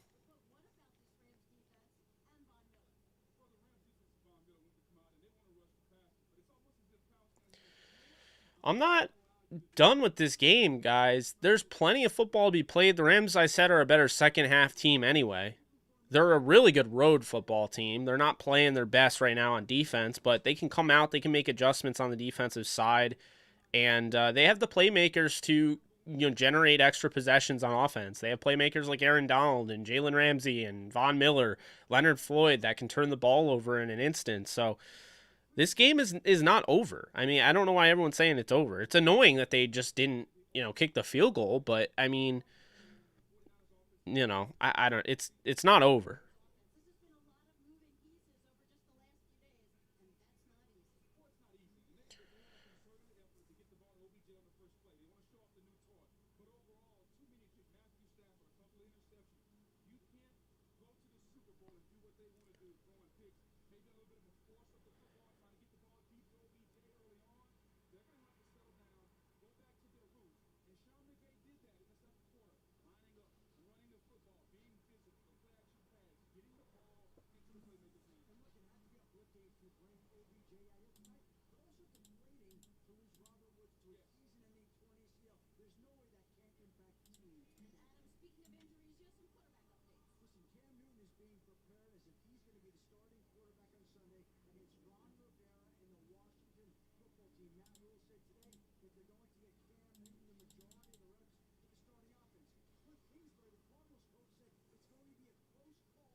Yeah, Rochelle was missing some tackles for sure. You know, we'll see. We'll see how this thing plays out, but I don't. This game's not over. You know, this game's not over. And actually, a lot of these games start the same way. Regardless if it's Goff or Stafford, it seems like they all start the same. Kyle Shanahan gets off to a great start. The 49ers start off well, and then they, you know, the second half, they let the Rams back into it, and then we're in a neck-and-neck situation. I mean, you know, they just have to obviously make those plays down the stretch. But the good news is the Rams offense is moving the football. It's not like they are anemic on offense. I'd be very concerned if the Rams offense and the defense had to make adjustments at half, whereas the defense just has to make adjustments at half, and the Rams offense really is fine. I mean, they're moving the football. They probably could have gone for it on 4th down. They probably could have made it. That snap, it took a snap that we probably have never seen before. I've never even seen an illegal snap call before. It took that bad snap to really stifle that drive. And then Sean McVay, poor play calling, you know, setting up the screen. I don't know what he was thinking there. So halftime is here in case those of you are now joining, because we did just get a lot of people once I went to halftime. Matthew Stafford is 13. He's 13 of 17, 138 yards, a touchdown, 2 interceptions. Darrell Henderson for 4 carries for 28 yards, 7 carries, 7 yards per carry. Odell Beckham Jr., 2 catches for 18 yards. Cooper Kupp, 4 catches, 44 yards. Van Jefferson, 2 catches, 49 yards. Ben Skoranek is on the board with a catch for 8. And then the leading tackler right now is Troy Reeder with 6, including 1 solo. 5 for Taylor Rapp, including 2 solo. We have 2 tackles for a loss by Aaron Donald, 1 by Jalen Ramsey, and then you have the 2 Jimmy Ward interceptions. You have George Kittle going for 4 catches, 43 yards, and a touchdown. Deebo Samuel, 1 catch for 20. He is also adding 4 carries for 32 yards to that and a touchdown. Brandon Ayuk, 2 catches for 20. And Jimmy Garoppolo has 8 passes completed for 89 yards and a touchdown. So that is the game. That's how the first half went. Really, what it comes down to is you just can't give up extra possessions. You had the Matthew Stafford ill-advised failure to live to play another down, throwing deep down the field into double coverage, getting picked off there, and then the second one wasn't really his fault. I mean, he threw a screen pass and Tyler Higbee bobbled it and became an interception. Once again, one of those fluke plays that went the Niners' way. But that's how it has been so far. Dink and dunk game, running the football. By the way, the Rams defense may not look all that great, but they have actually held the Niners top running back Elijah Mitchell to 33 yards on 11 carries. Really the issue, and what will be misconstrued as the running game, is Deebo Samuel. Samuel has had 8 yards per run, 4 runs for 32 yards and a touchdown. Jeffrey Wilson's playing well in addition to that, but Elijah Mitchell has 11 carries for 33 yards. They're doing a nice job keeping him bottled up. I think in the second half, you could expect the Rams to go more aggressive. I think they're going to make Jimmy G have to make plays down the field. They're not going to allow them to run the football, and I think they're going to put pressure on Garoppolo enough to either force an interception or a strip sack. I think you're going to start to see players like Von Miller and Leonard Floyd step up on the edge. I think you're going to see Jalen Ramsey know this team needs a huge turnover. I think he's going to be up for that. I think there will be at least 1 turnover on Jimmy Garoppolo in the second half, and I think the Rams are still going to win this football game. They're still in it. This offense, again, they can move the football. I just don't think the Niners can really stop the Rams' offense, unless the Rams stop themselves. And a perfect example of that is going back and looking at the last drive.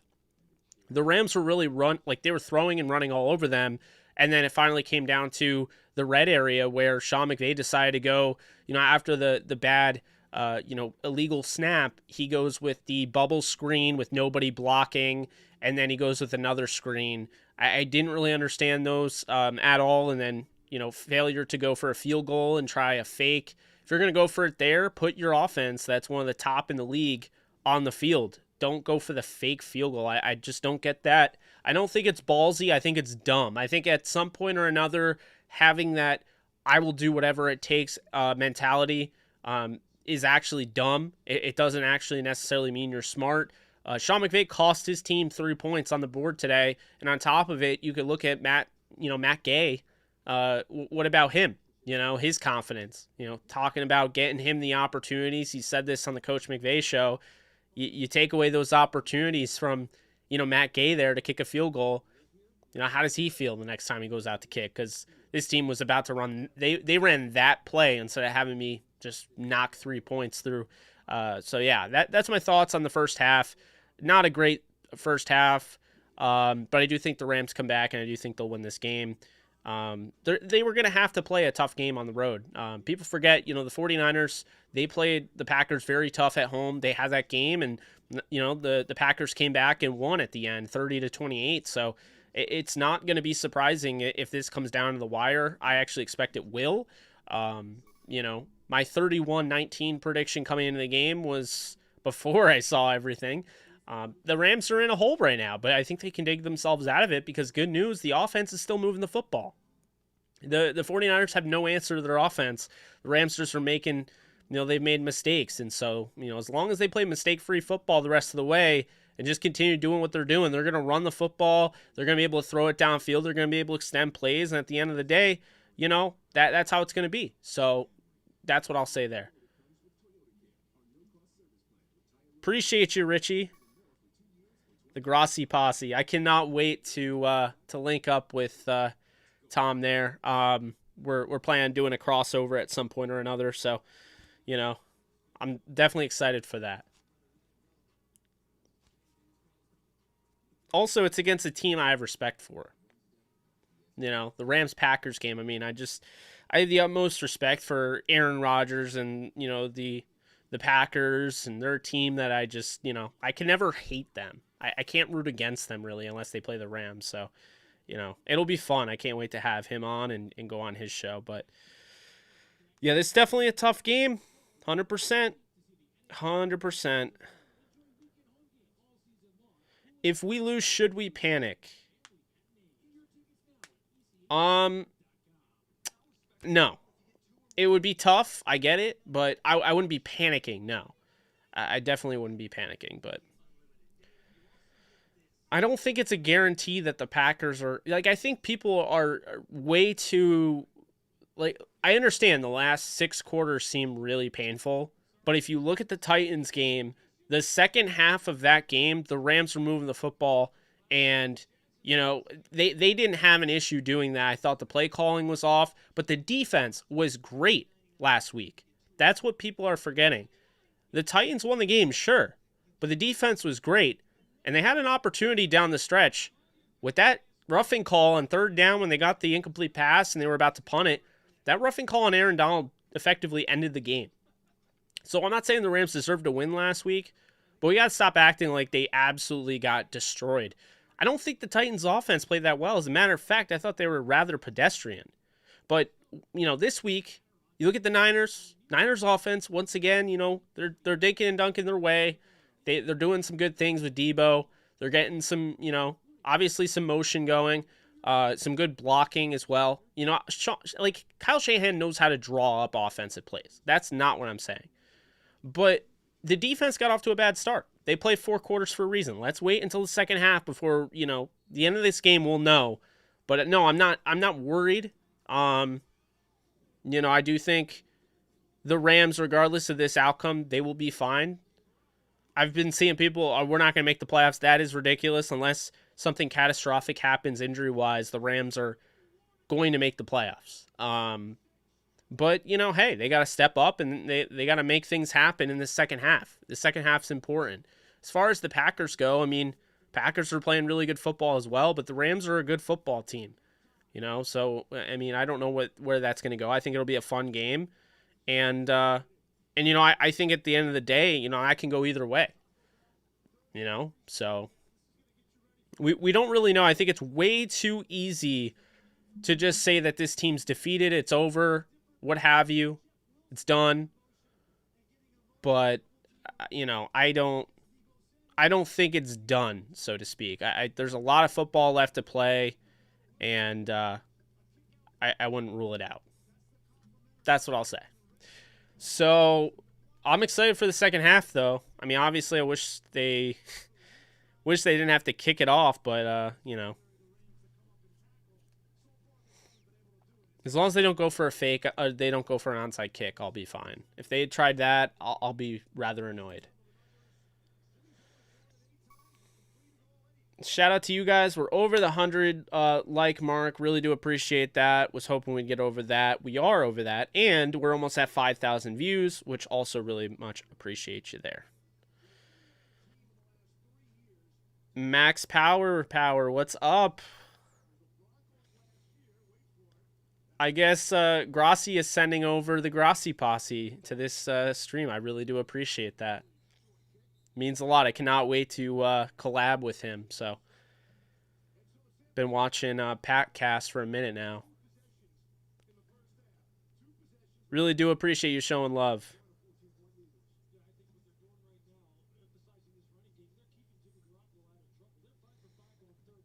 All right, let's see what happens here, guys. Third quarter is here. I'm going to update the ticker. If you guys are even looking at the ticker. I just...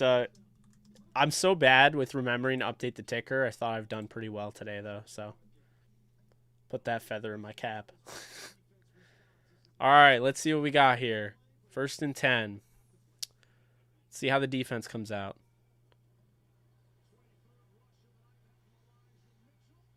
Well, that's a shame. That could have been a huge stop.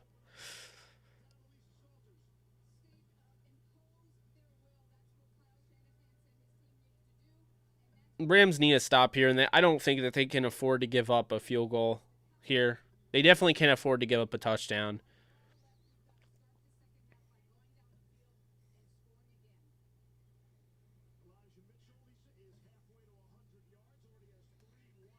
Let's see what we got.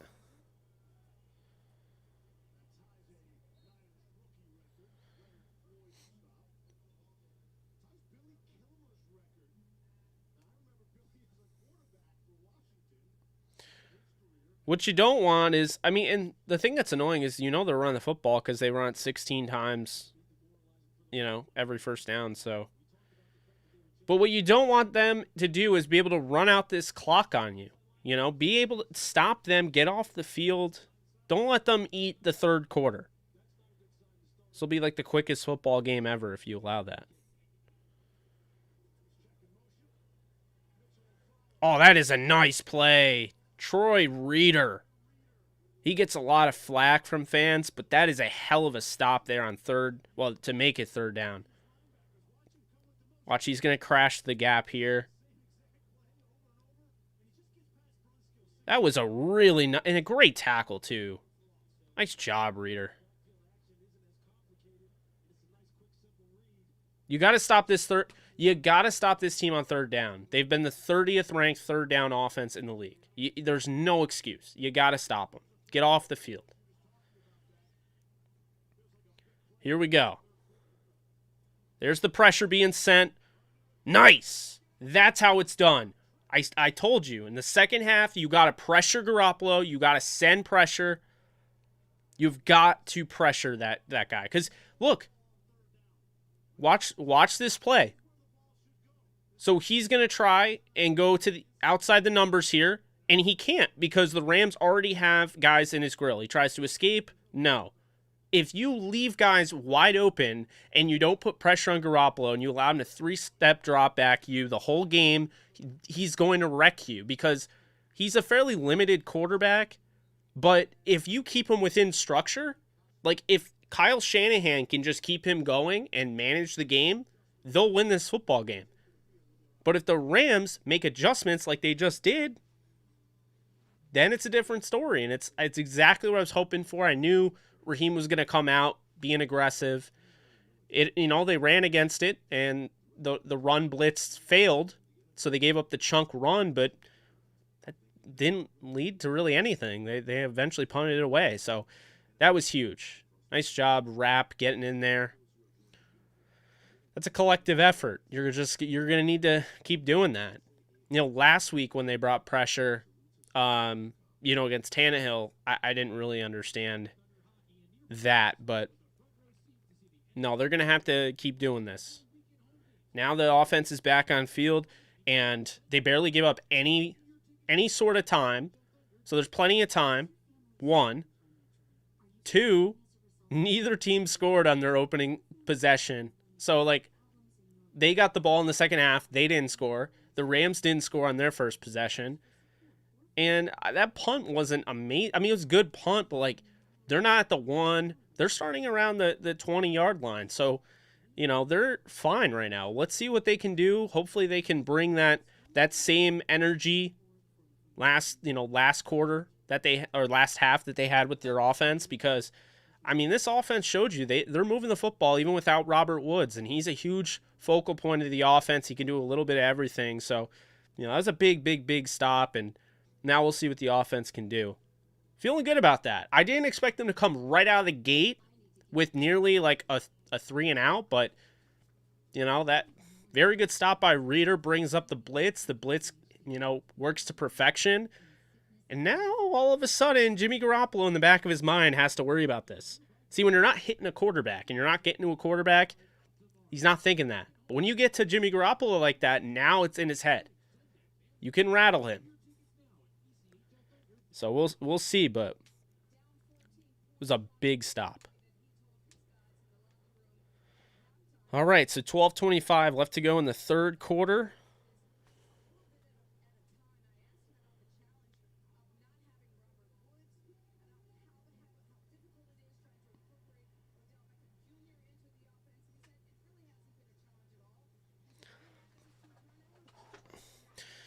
Yeah, I think people will look at this and be like, oh, it's Odell, the reason that they're down. But if you look, I mean, the offense is moving the football, and I thought Odell has looked pretty good, so.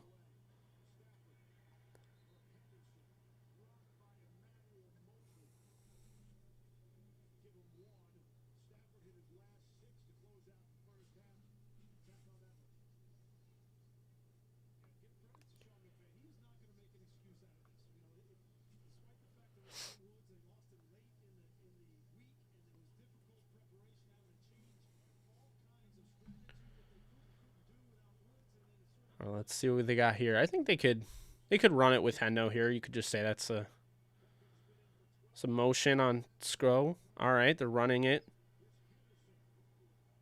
was a good stop. Aziz Al-Shair read that beautifully.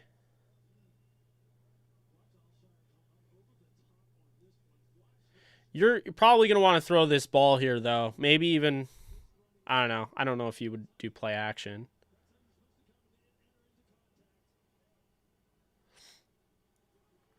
Yeah, Stafford's still in the MVP race.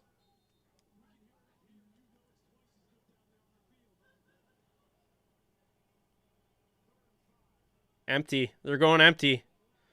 The Niners struggle against empty. We'll see what happens here. Worst defense in the league against empty. Oh, he got there, but he got there early. You got to call that. Are you sure about that? That looks like he got there early. Yep. He got there early. That's that. All right, whatever. Now you need another stop. I didn't like that play call, but whatever. Just don't fake punt it. Whatever you do.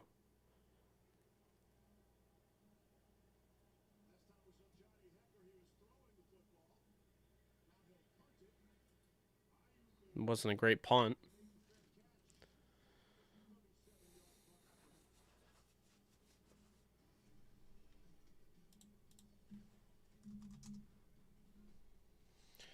I'm really tired of throwing to the flat, tired of the screens. You have an offense that can take the top off the defense. You have an offense that can beat them, seam busters, things along that nature, deep posts. I just don't get the play calling there.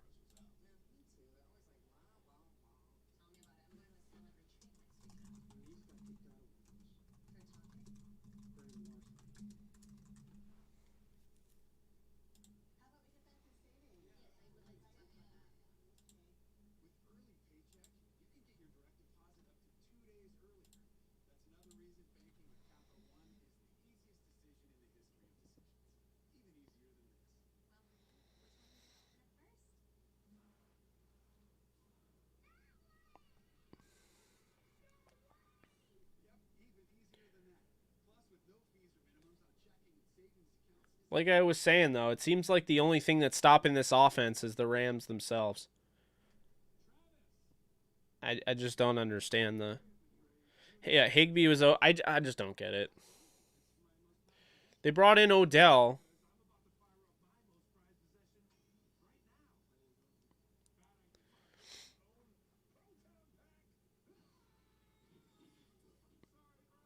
Thank you, Matthew. No worries. I understand. Yeah, it can be a little weird like that sometimes. I do appreciate you trying to donate, though. It means a lot.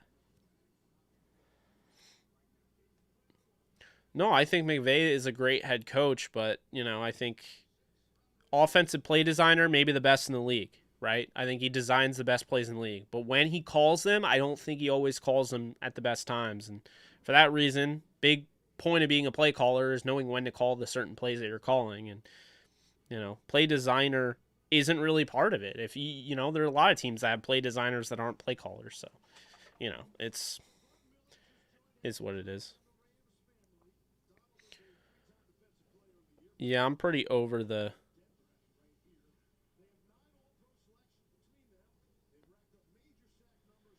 These graphics are absolutely terrible.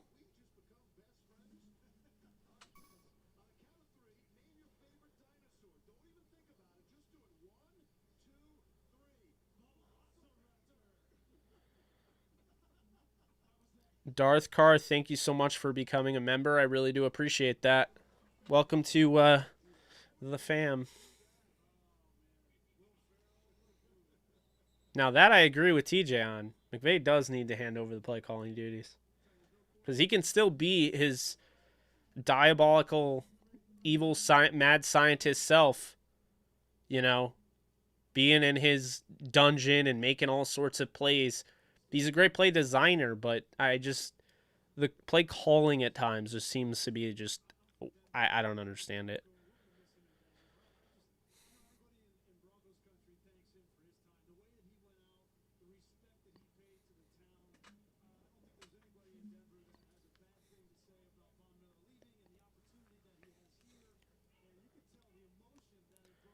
No idea. The graphics are weird.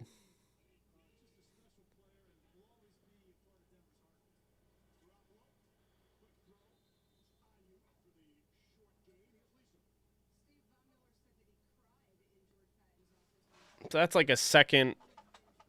That's like an incomplete pass, basically, on 1st and 10.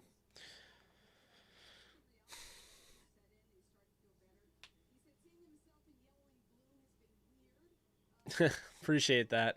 I really do. It means a lot. And we're growing like crazy. Almost at 8,000 subscribers. Be sure to subscribe if you haven't already. Would love to get to 8,000 before the end of the night, because that is my anniversary, my 1st year anniversary of, oh my lord, what a tackle. Jordan Fuller came in huge. Yeah, because it's been 1 year tomorrow since I took on the YouTuber role. This channel will be 1 year old tomorrow, so it'd be cool to get 8,000 subscribers before I get to that. But we'll see. It's gonna be close. We're at 7,970. I don't even know what it is. 7,972. Are you kidding me? God, I can't stand Deebo Samuel. He is so frustrating.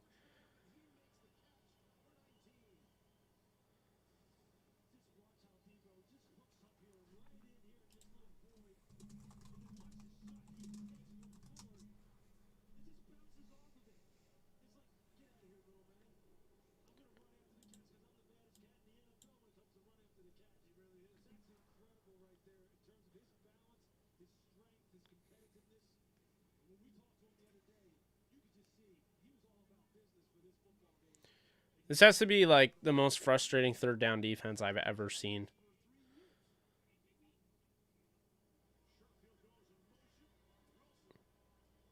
But they really, though, guys, they need more than a stop. I think they really need a turnover.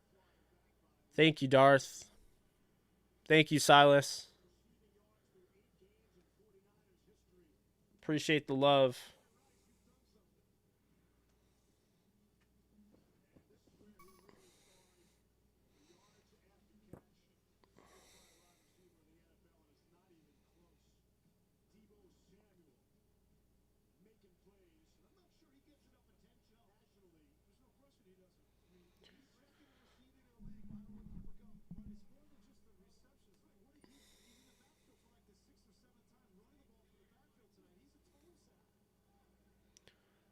You got to stop him. I mean, you can't let Deebo just destroy your team single-handedly.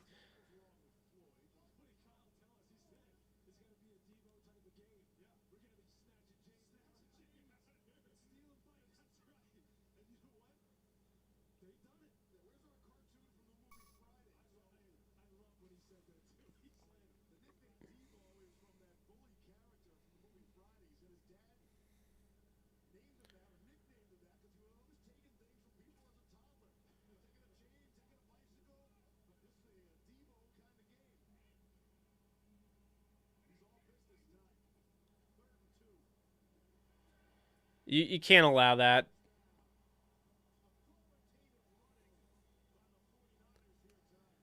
It's just ridiculous.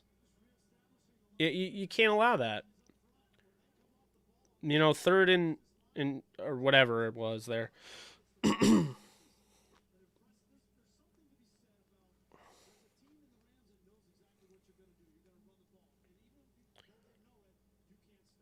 All right, Floyd is out.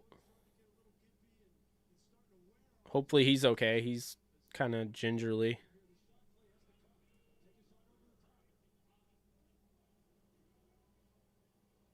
That's a broken play. There's Donald and Vaughn on that.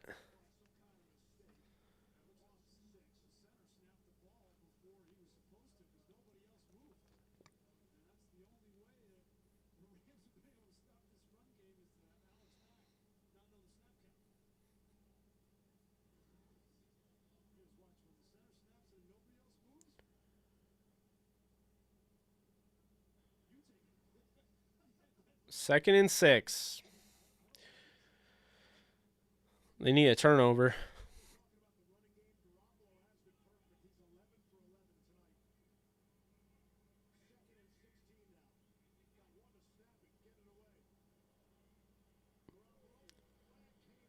Probably illegal motion. Because I don't even know what they were just doing.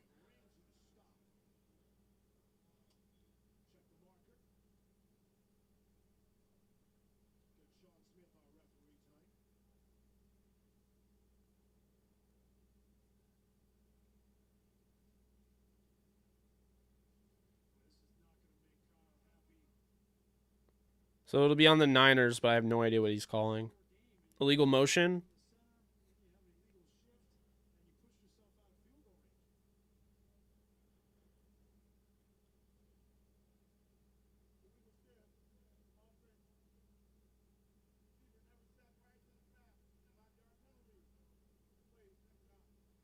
I don't know if I'm giving him another down. I don't know if I agree with that.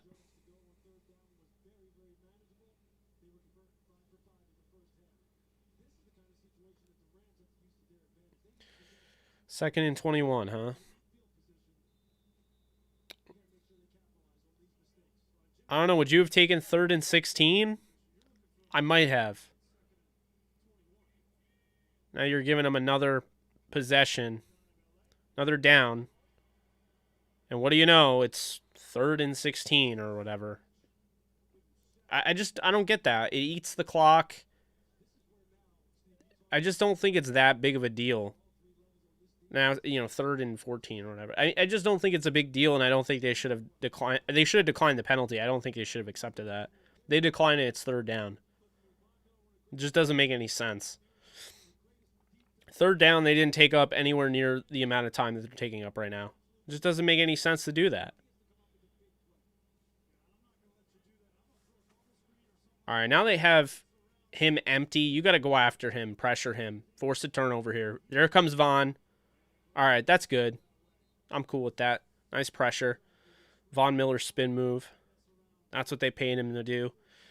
4th and 14. We'll see if they going to punt this or kick a field goal.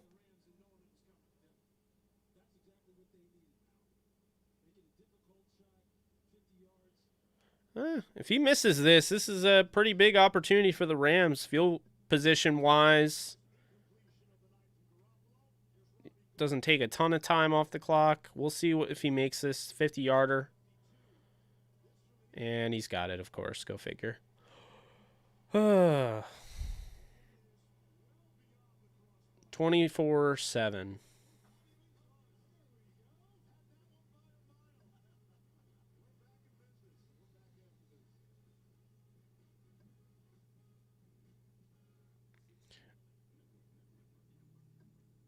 I don't think the Rams are losing because they got Von Miller and OBJ. I don't think the acquisitions of those players have anything to do with why they're losing.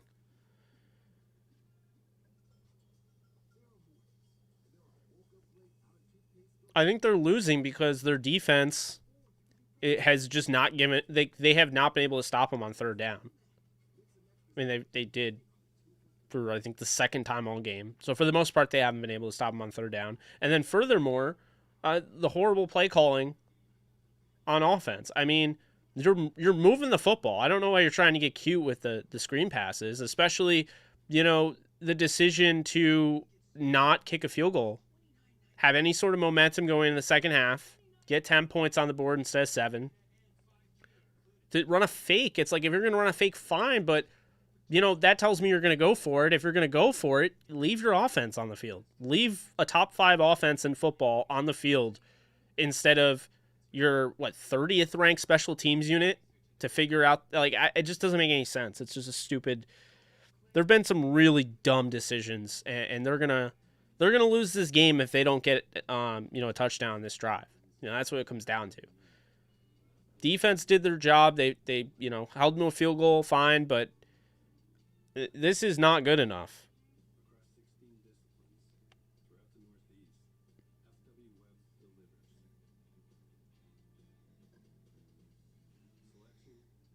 Like I said, they're not losing because they got OBJ. It's not the magical OBJ curse.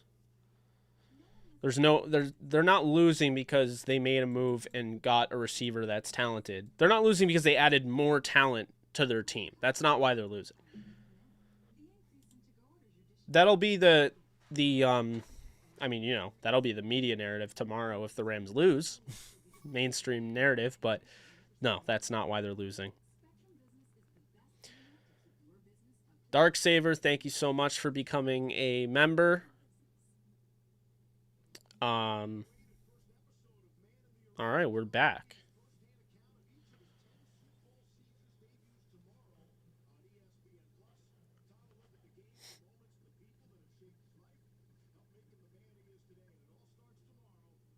No, Darth. I was talking about the one. There was a comment that said it was because they got OBJ and Vaughn. I just don't think that's a logical explanation for why they're losing a game. Adding more talent wouldn't be the reason they're losing. Now, if you were to make the argument Robert Woods being hurt is why the offense doesn't look as crisp, I guess, but they're moving the football.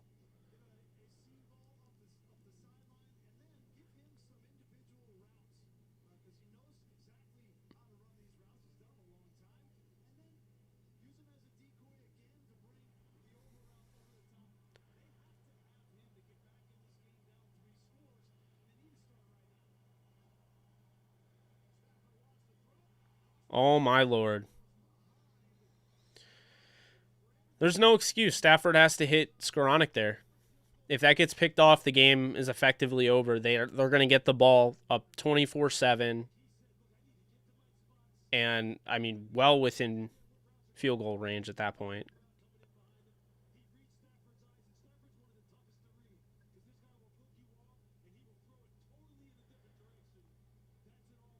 It's just not a good throw. He threw it right at him. Let's see what they can do here in the gun.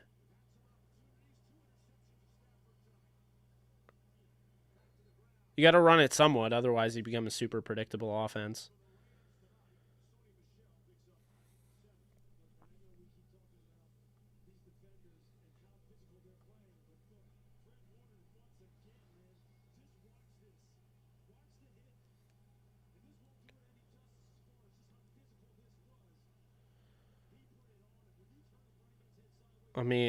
Sure, we can keep, gushing over a hit, or we can continue on with the game. I don't understand that, but okay. Big third down here. Oh, come on, man. You have to go for it. You're down 24-7. It's 4th and 4, 3:49 to go. You're going to punt it?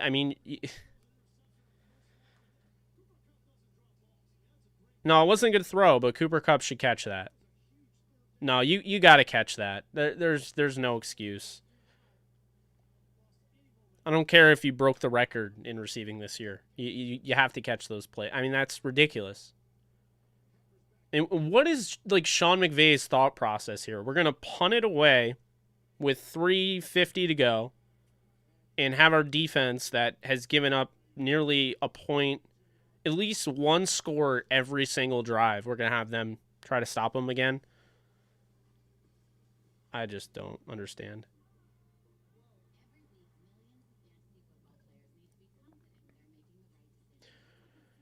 Yeah, I don't get it. I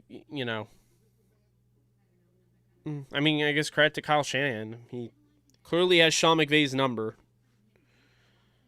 If he can make Jimmy Garoppolo 5-0 against the team. bottom line is the Rams aren't winning this unless they step up and force a turnover. And then they also have to, you know, finish on the other end. Their offense just all of a sudden can't move. I think they can move the football. I mean, just, I don't get it.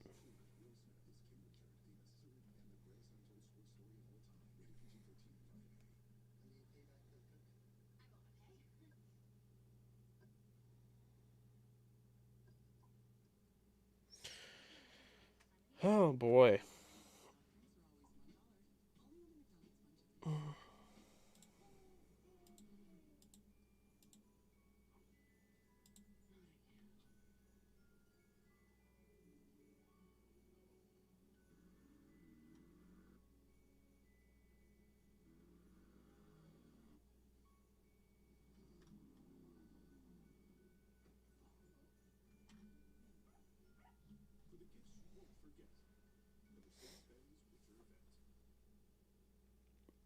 Odell is not, he is playing. He's not going to be in every snap because, simply put, Odell Beckham Jr. has played, he's literally been in one practice for the Rams.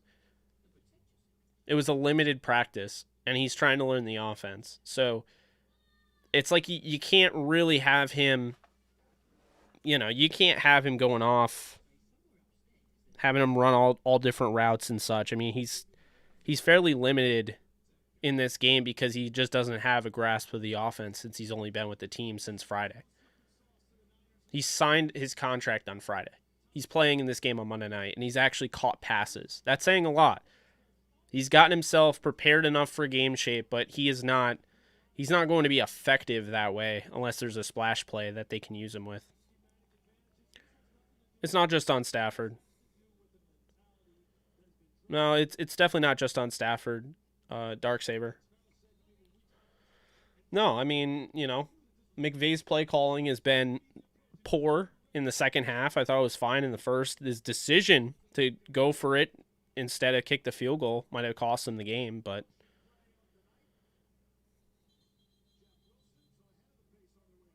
Mark, thank you so much for donating.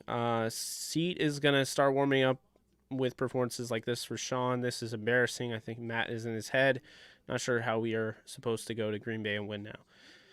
I don't think his seat is getting warm anytime soon. You have to keep in mind the organization he went to. The Rams were absolutely a complete and utter mess when Sean McVay took over for them.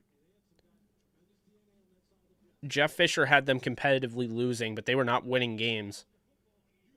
Sean McVay is absolutely fine. He's not going to lose his job or anything like that.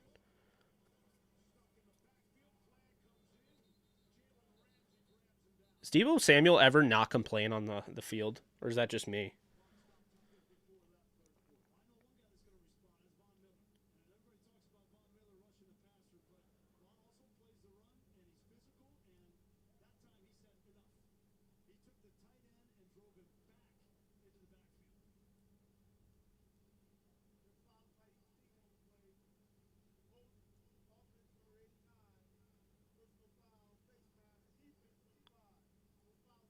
So, if anything, it's just a free play for the Niners. Fouls, those fouls offset, except one actually cheated. You know, they tried holding, and the Rams get called for a face mask on a play they absolutely blew up. Gotta love it. Did they? Oh, Ramsey, you didn't have to do that. Like I said, he was already down. I hate those calls. Oh. Don't shove him.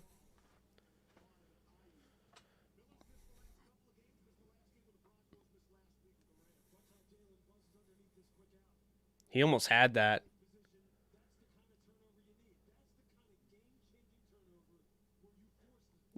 What is Ayuk doing grabbing his arm? No, actually, I don't blame him for shoving him. Trying to break his arm? Like, the hell is that? All right, let's see. They got to get stopped on third down again, even though their offense has disappeared in the second half.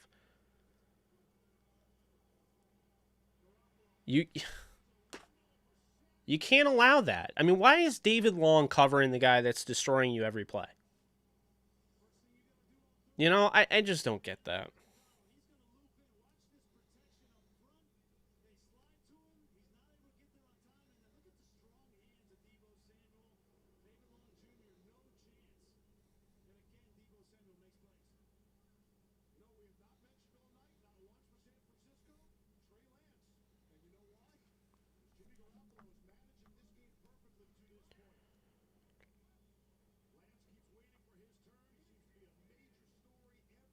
Please throw an interception now on cue. Oh, nice play by Ramsey.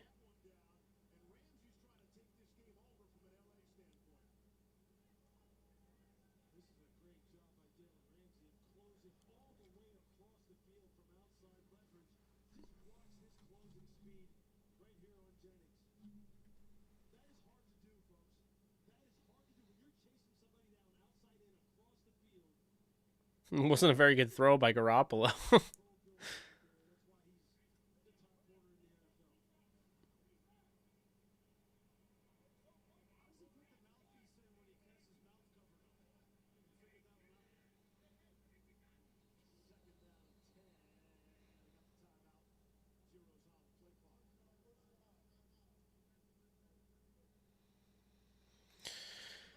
Oh boy.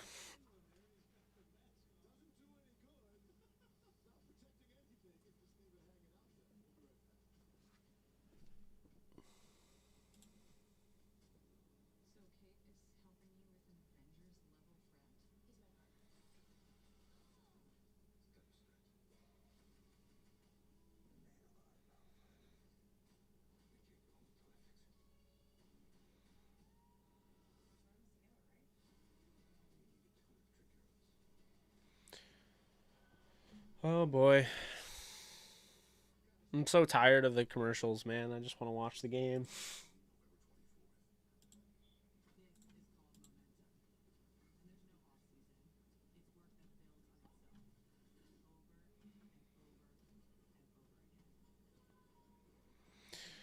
Mark, thank you so much for donating. I have no idea why they're on Debo. I don't understand at all. I just he's had their number since he's come into the league. I don't know why you're putting him on Debo, but whatever, I guess.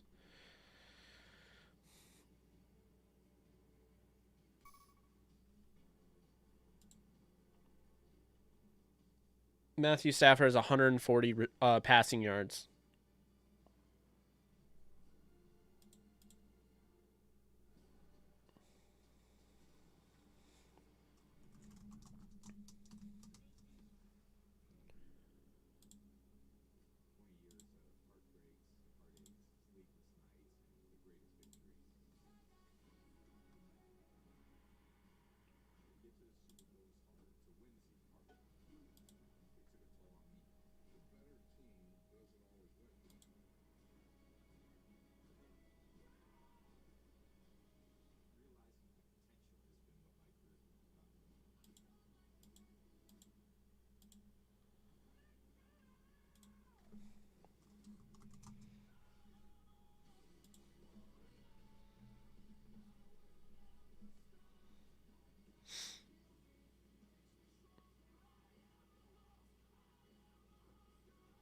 Mark, thanks again for donating. So how does this loss affect our standings?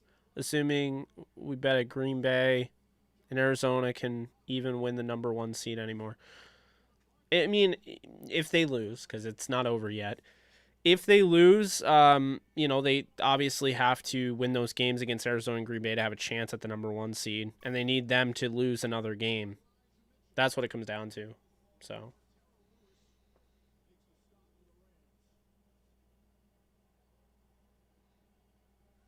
All right, let's see what they do here. 3rd and 6.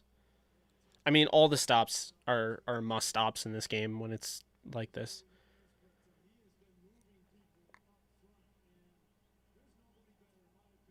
I do say, though, if the Rams can't come back in this game, this really, I mean, Sean McVay has a serious problem with being able to come back in games and finish. That was a nice stop. Would have loved if somebody was over there for whatever reason. If it was the Niners, somebody would have been there.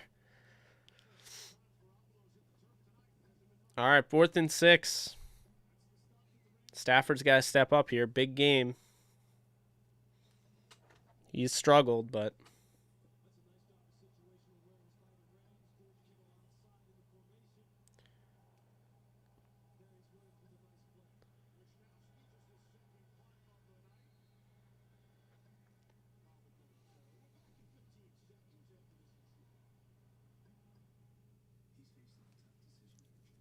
All right, let's see what they can do.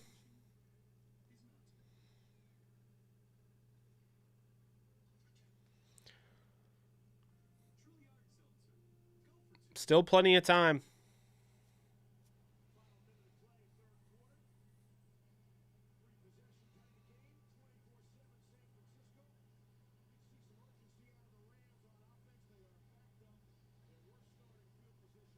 I'd say get Henderson involved in the passing game. That seems to work out in your favor. Get Higbee involved.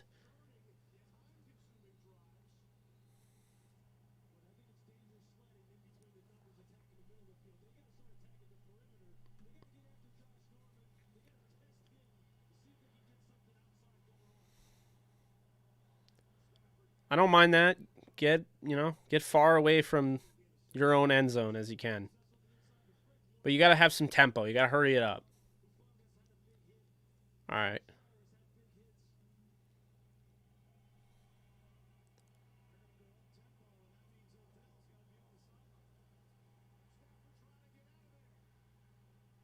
All right, I don't mind that either. He didn't take an ill-advised sack.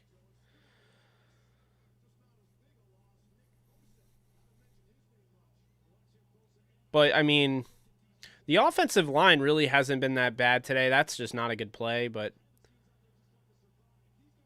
All right, here we go. 3rd and 7. This is huge. Rams really need to convert here. Oh, my Lord.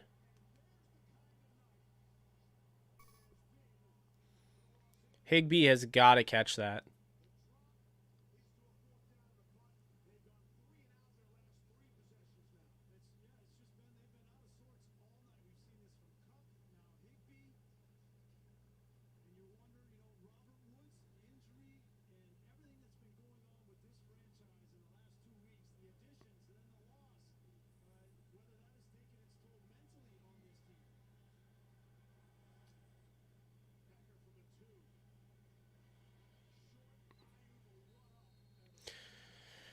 Not a good punt either. I mean, that should have been, and this is what I'm talking about, and this is why, the Niners are winning, but how impressive do they really look? It's the same thing with last week with the Titans. That's an unforced error there. On 3rd and 7, Higbee's wide open. They were about to give up a first down. Higbee drops it. I haven't seen Higbee drop anything in a while from, I don't even know. I don't even know what to make of this, but yeah, it just doesn't seem like their night. But there's a whole other quarter left, so, you can't rule them out. They get a turnover on this drive and could change things in a hurry. A pick 6 would be awesome, but it just...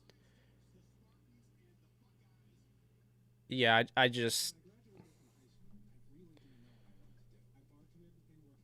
I'm just not overly impressed, though, the way the Niners are winning, absolutely, but, they haven't dominated this game as far as, they haven't really shut down the offense. The offense has shut itself down. You look at the drop with Kupp, the drop with Higbee, going for it on 4th down, using a fake field goal instead of kicking the field goal. It just,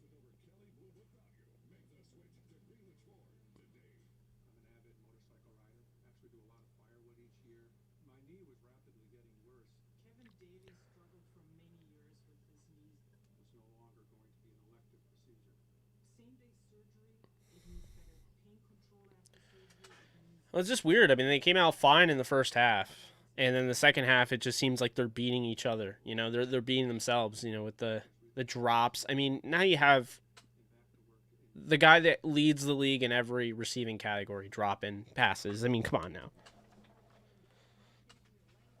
I do think, with that said, though, they need to use Odell down the field.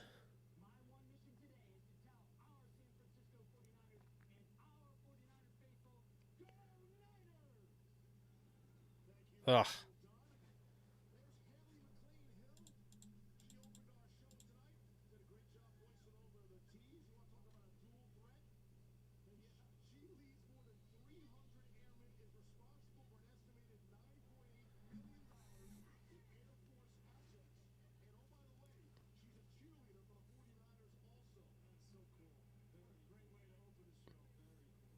All right, let's see what the Rams defense can do here. Apparently give up an 8-yard run to start. Awesome.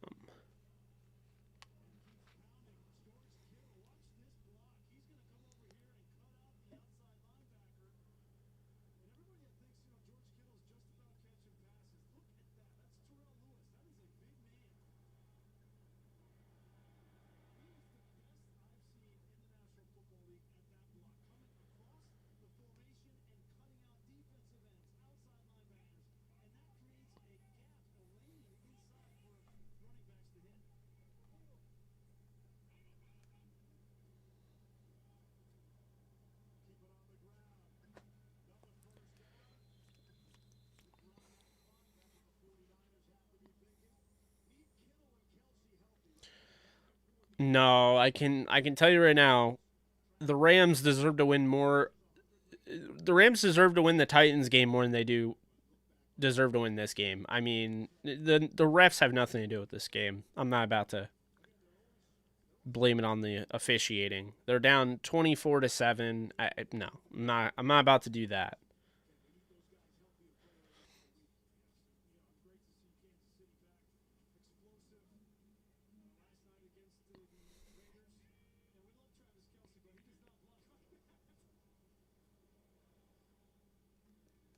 They really need a turnover, though. They can't afford to give up another 3.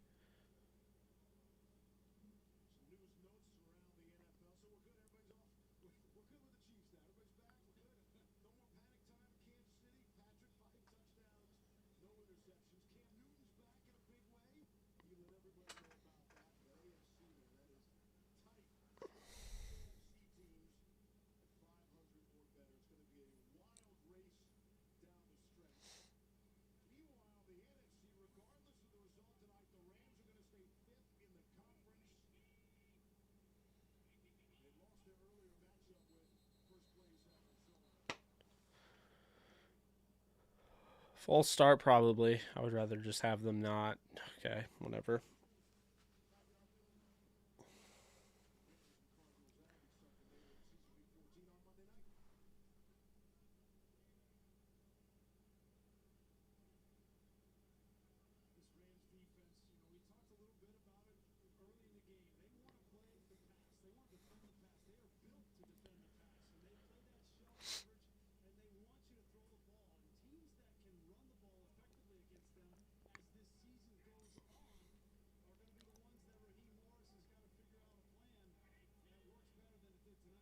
Second and 13.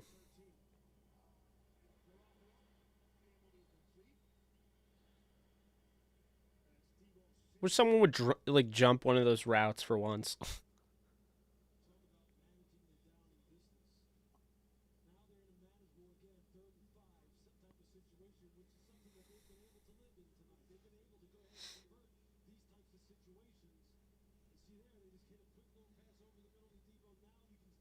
Do you know why they're 1 of 6 on third downs, the Rams offense? Because their first half offense was fine, was moving the football and didn't get to third down. And their second half offense, for whatever reason, no idea.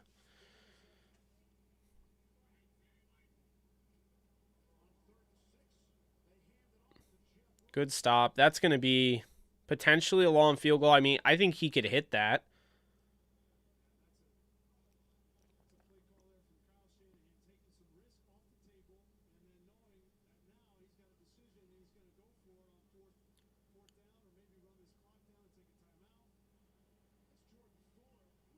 Gonna go for it on 4th down.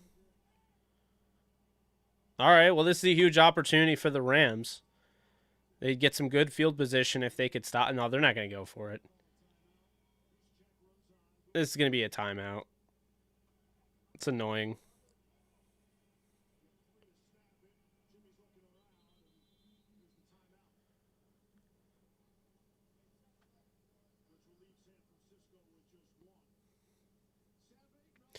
Yeah, it's true. If he ices it, if he hits the field goal, he ices the game. But keep in mind, this is a momentum-based game. If he misses the field goal, he does not hit the field goal. If he misses the field goal, the Rams are taking the ball right around midfield, and they flip the field. And essentially, sometimes it's all it takes.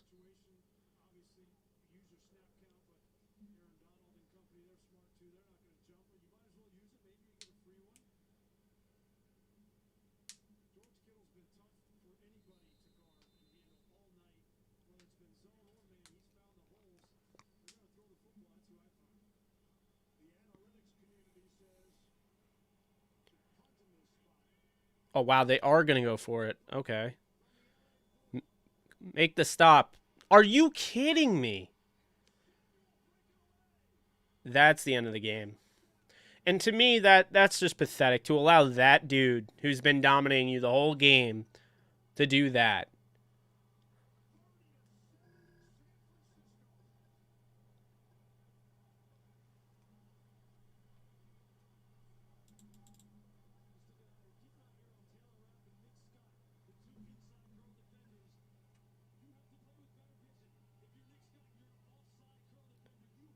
I just...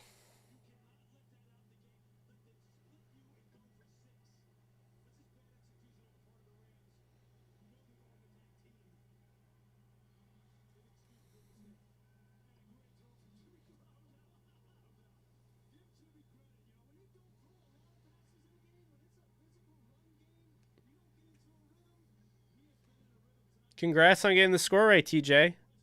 Your prize is that your team lost in a blowout on Monday Night Football. But hey, you got the score right, right?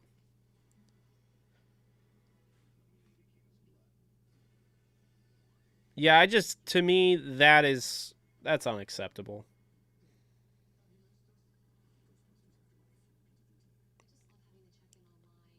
I mean, I'll say this, though. It is week 10.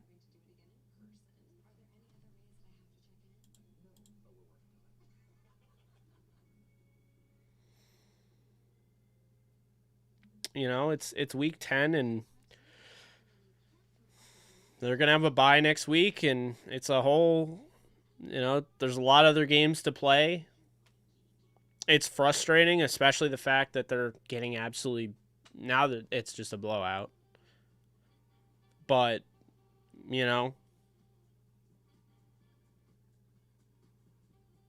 I mean, essentially this team is 7-2. They'll move to 7-3, assuming they lose, which it looks like they will. 7-3 last time I checked still puts them among the top 5 in the NFC, and still one of the best teams. They'd be in the AFC. So, they still have the Cardinals, they still have the Cardinals, Niners again. They have the Packers. They have the Ravens. They have to win those games. I don't think the Titans exposed the Rams. I don't think the Titans played particularly that well. I think the Rams shot themselves in the foot. Titans are also really good. Also, like they're 8-2. I wouldn't say they got exposed. It's amazing though. The Rams did beat Tampa and absolutely dominated them, but no one wants to talk about that either. Tampa, by the way, won the Super Bowl. In case that people forgot about that. But you know what I'll say about this? It's quite simple, okay? The Rams went to Tampa last year. They beat the Tampa Bay Buccaneers. We all celebrated, and it acted like it was our Super Bowl. And at the end of the day, guess what happened? They never played Tampa again. You know why? Because they didn't get that far. Tampa ended up winning the Super Bowl. They started off, they lost to the Rams and Chiefs back to back, and then they went to the Super Bowl. They beat the Chiefs in the Super Bowl. So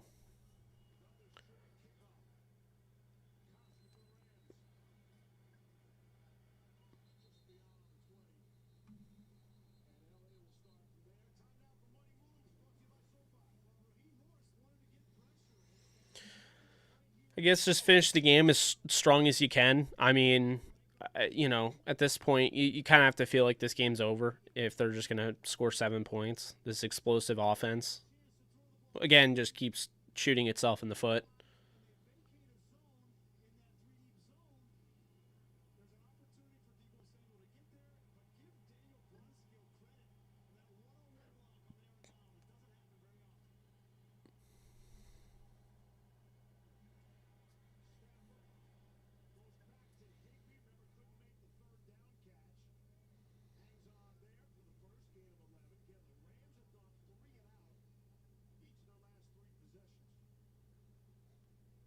Three and out each of the last 3 possessions in the second half.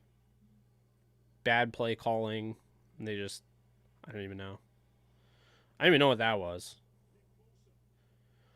At this point, though, why not put Odell out there and try to, you know, take the top off the defense, have him stretch the field, try to, you know, hit the equalizer type of play. If they were to get a huge play here, oh, he hit his hand, that's why, or hit his arm. If they were to get a huge deep play to Odell here, and, you know, score 14 or whatever, you know, then, I mean, you could look at potential comeback scenarios, but they would need a quick score here to even keep that alive.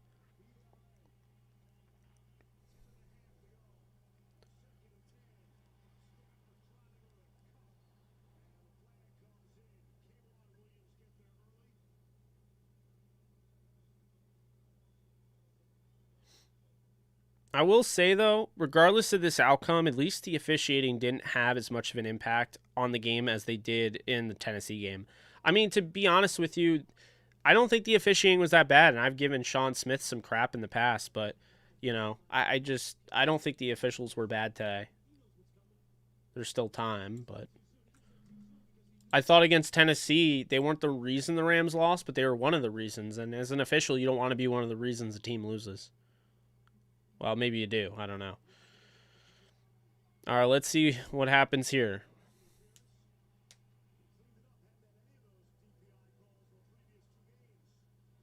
I mean, that's behind Jefferson. Like, Stafford has to keep that out in front of him.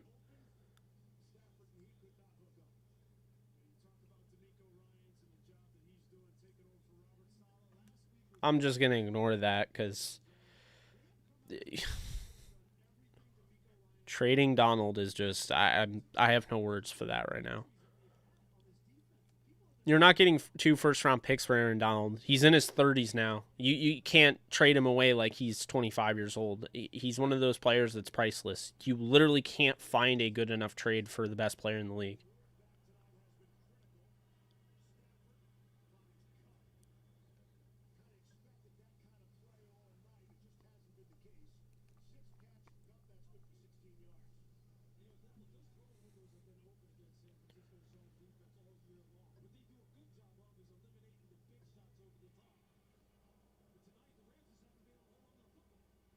Oh, deep pass.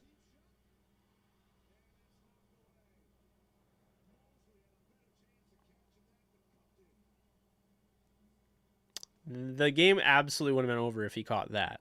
I mean, there's no chance of them coming back if he catches this. They have the smallest, slimmest of chances if they score quickly here, but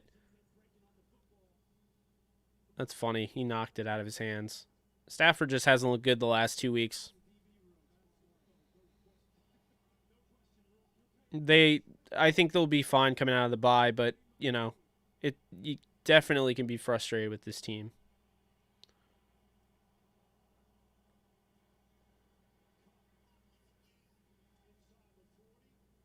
I just don't know what those you know, the bubble screens are going to do. You're just taking too much time off the clock. Floyd got hurt early on. He set the edge well, got hurt.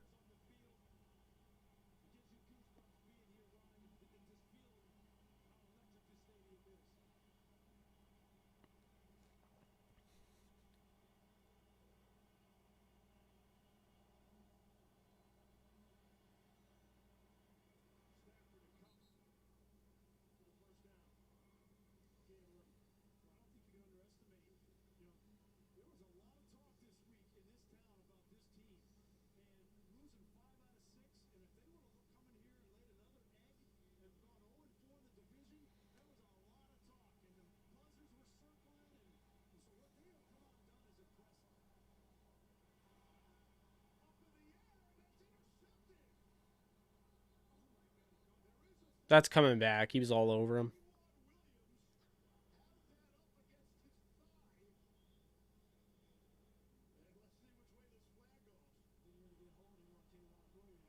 Yeah, that was clearly holding.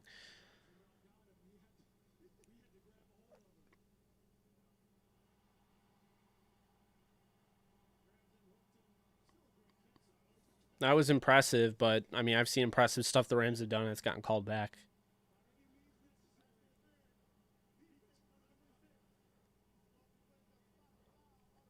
If they could score, leave 8 minutes on the clock, I'd feel all right about them getting another possession or two. But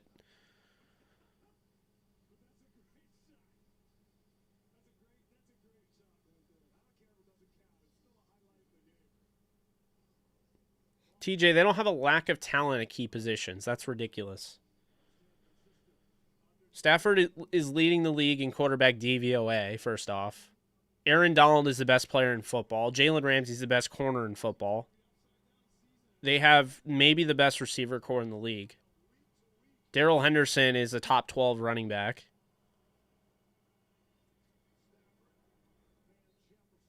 Their offensive line was top 10 coming into this game. I don't understand the lack of talent thing.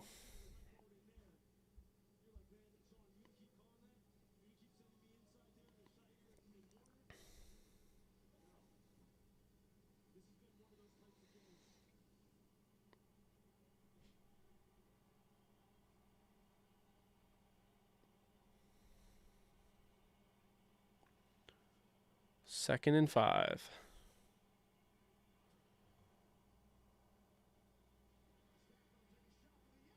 Oh my God.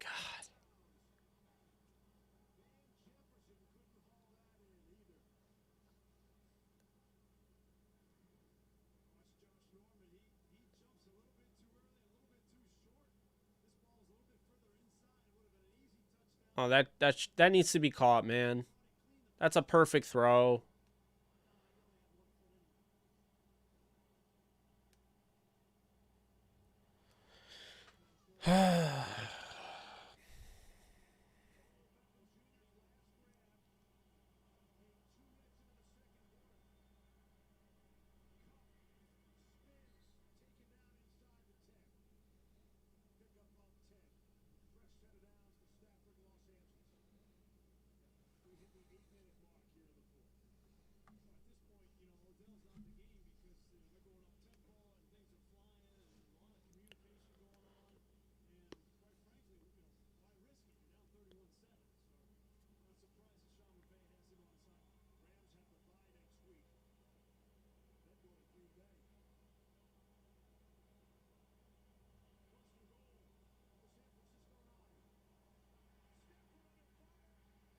You can't give Stafford 2 seconds to breathe there? I mean, come on.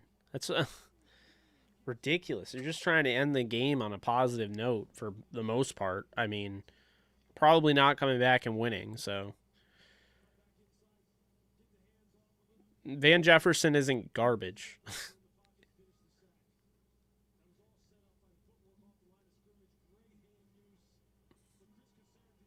He's got to catch it, sure, but he's not garbage.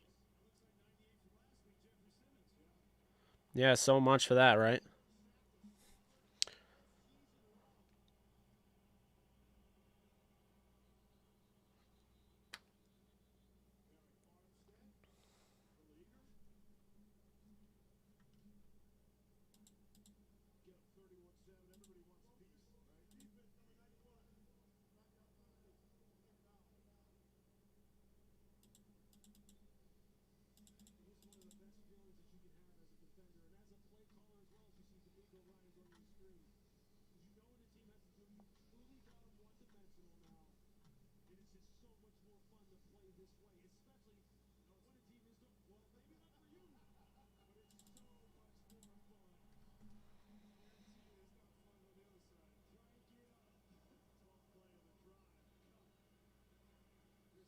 Yes, the bubble screen. That's exactly what I want.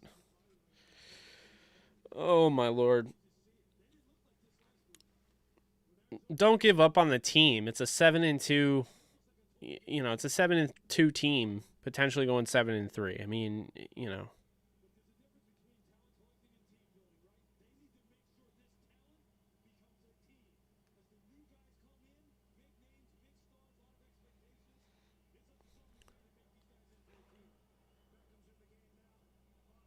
Throw a touchdown to Beckham, please.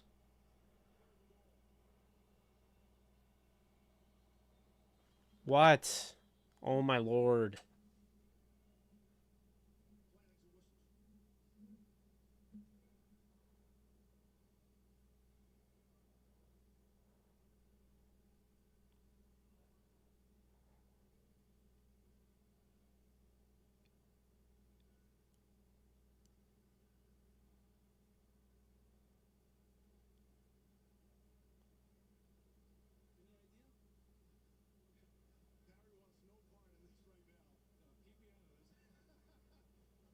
I don't even know what they're talking about. They're just wasting time.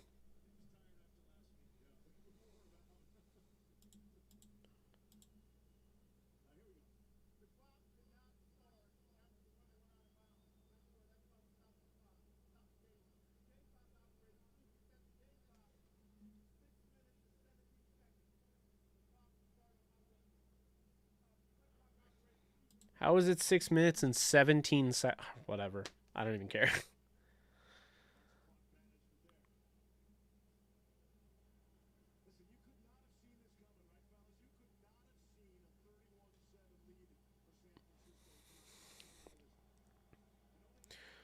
I was just thinking the same thing, Eddie. I was literally just thinking the same thing when I rolled my eyes. You could not have seen something like this coming.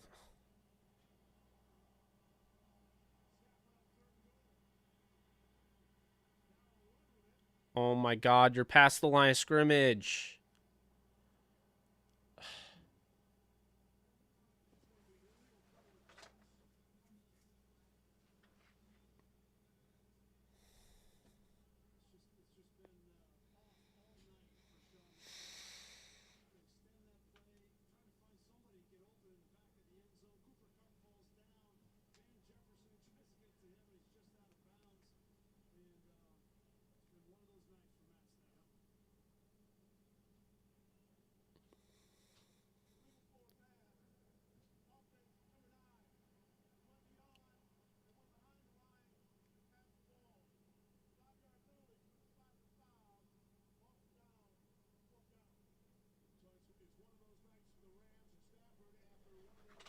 They're not even going to get a touchdown on this drive. Dear God.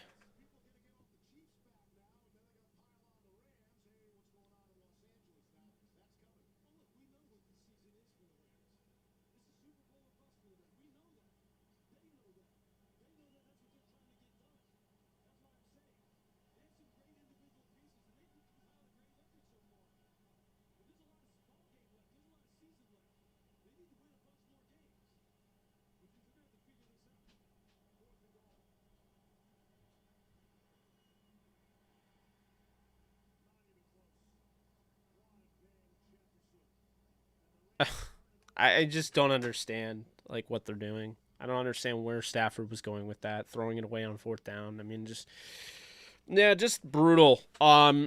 Brutal, absolutely brutal. I feel like the fans deserve better than this, and we didn't get it. You know, nothing like waiting until Monday to watch your team play and having a bye upcoming and just completely laying an egg on national television. I mean, you know, I just think it sucks, but well, what I'll say is this: I'm disappointed in it because of the team. Had this been a different team, different story. You know, this is the game. Sean McVay was finally going to get the monkey off his back. Finally beat Kyle Shanahan. He got the new quarterback and everything, and he was unable to do it. And you know, it kind of goes to show you why. Sean McVay struggled in game management, game flow, and play calling, and that's what it comes down to on that side. The defense was unable to, you know, do anything in this one. You know, they made some stops down the stretch in the second half, but the offense was, they just had a disappearing act in the second half. It's just all around, it's a bad loss for the Rams, but they are 7-3, and they're going into the second half of their season because they're going to have this bye. They have weeks 12 through 18 to go. Then they have the playoffs. And, you know, I think this game shows you how important it is to get that bye week because they just seemed just concentration drops from Cooper Kupp and Tyler Higbee. It's just not really, you know, Van Jefferson. It's not what this team really does. So, yeah, just a bad performance all around.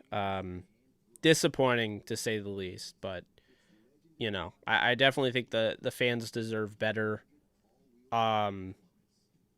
You know, the play calling at some point or another, I mean, you have to hold Sean McVay accountable for the play calling. He is a great head coach. Obviously, the record speaks for itself and how he's changed the fortunes of this organization, this team. And now we're talking about this team being a Super Bowl contender instead of this team, you know, barely making the playoffs in years past. But fact of the matter is this, you know, his play calling isn't good enough. It's just not.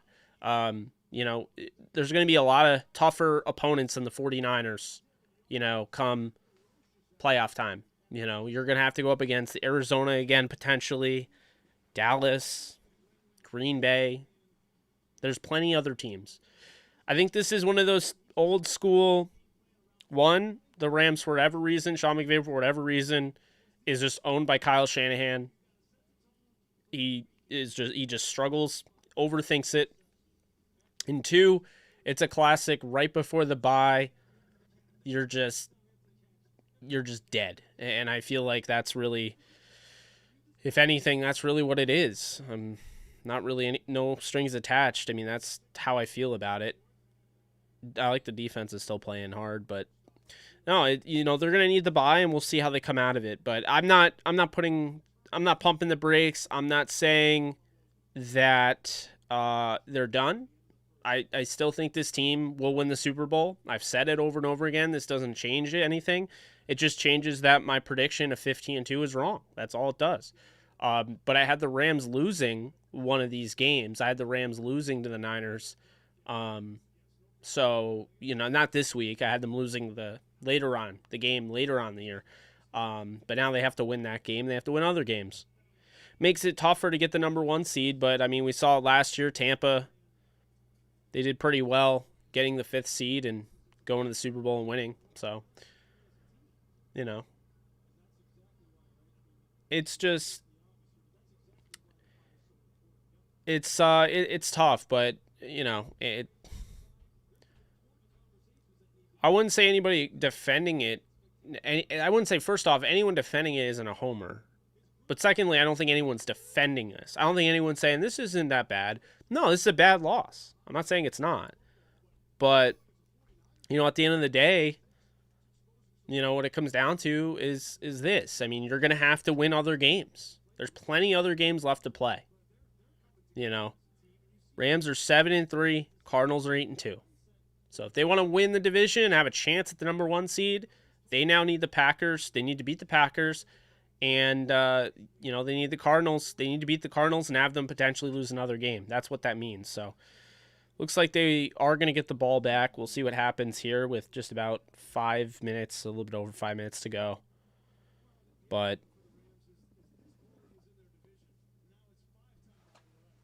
this is 0-5 against the 49ers, though. This can't happen.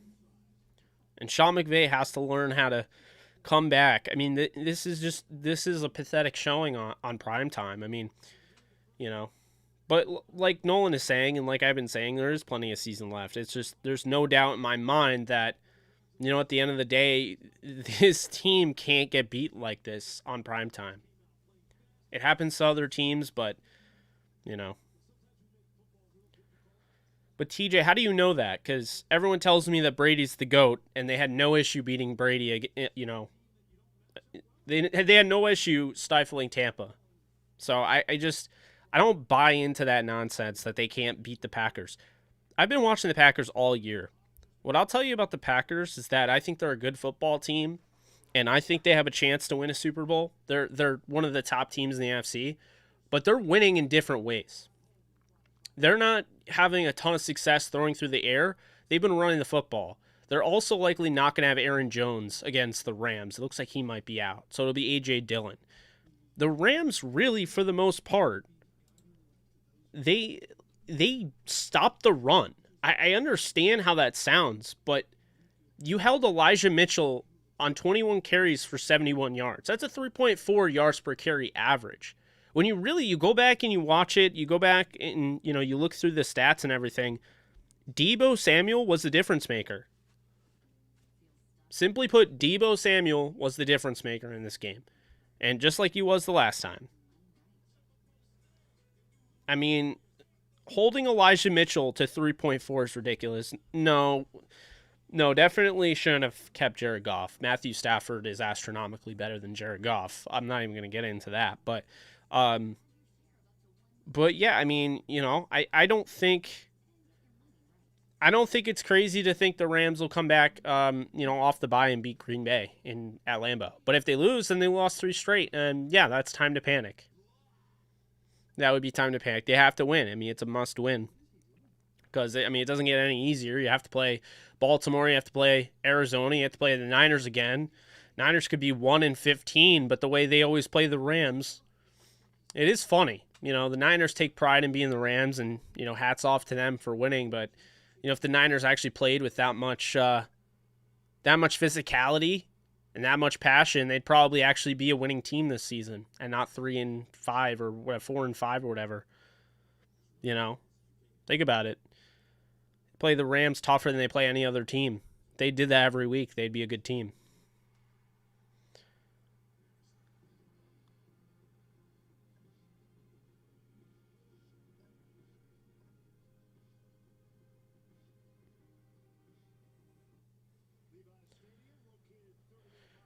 I mean, Raheem's defense has to be better. I've already addressed it. That's why I'm not, constantly addressing it.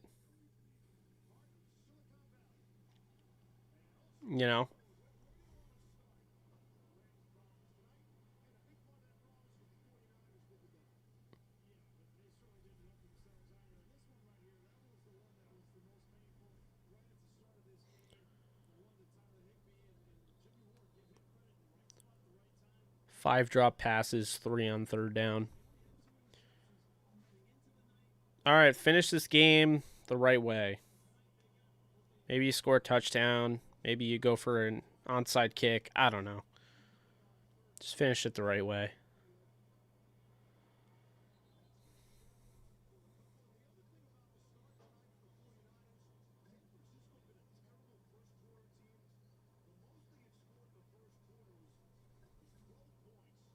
Yeah, the drops were bad. You can't have that.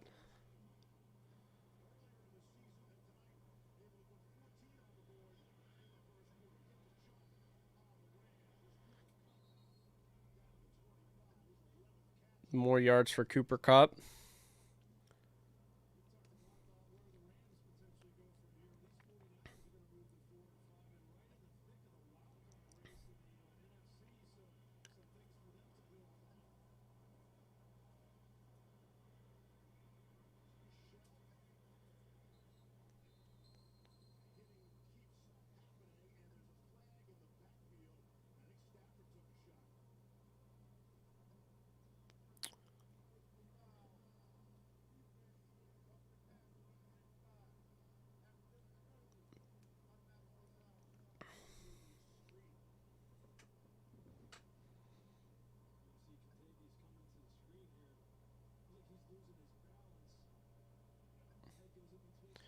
I don't think that was done with ill intent. I think he fell, and it's a tough play.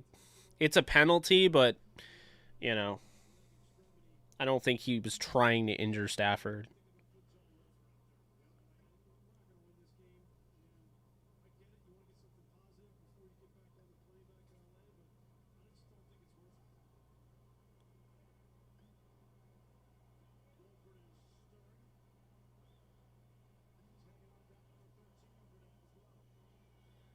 I hate that play. I hate that play so much.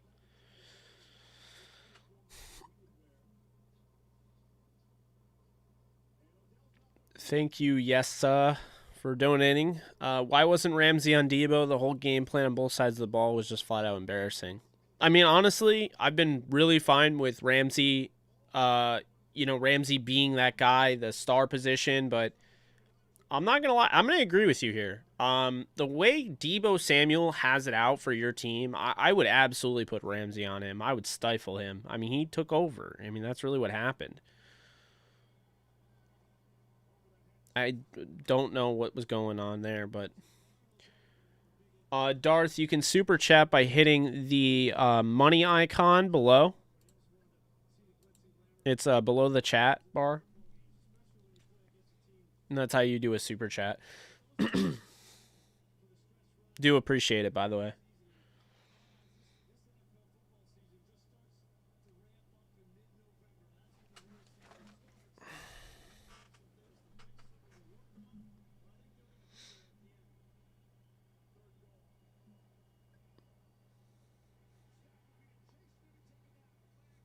It's going to be a hold. Because they can't even get...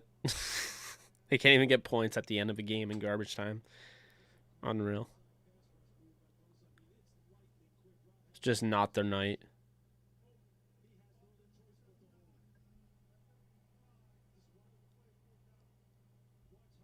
The sad thing is, I thought the offensive line was pretty solid in this game.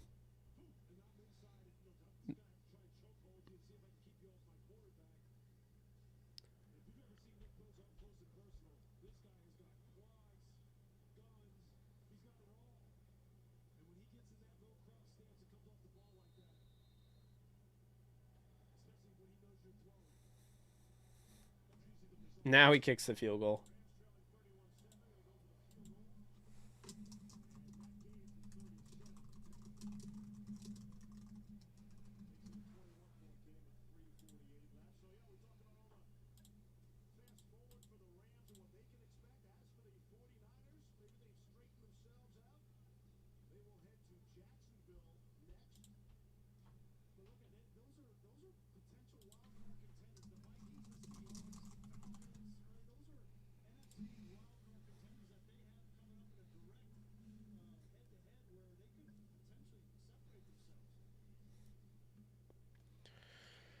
Sharbanks, thank you so much for donating. It's not quarterback when Coach McVay can't freaking call meaningful plays. Plus, all these receivers got butterfingers. People need to chill out on Stafford.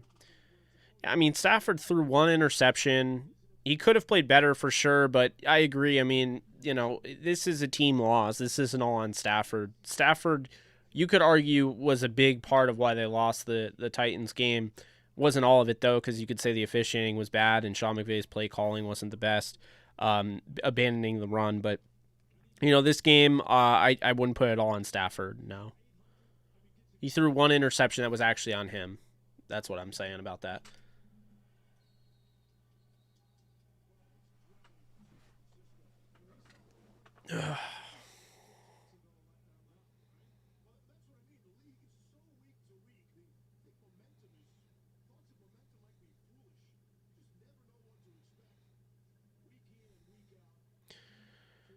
Thank you so much for donating, again.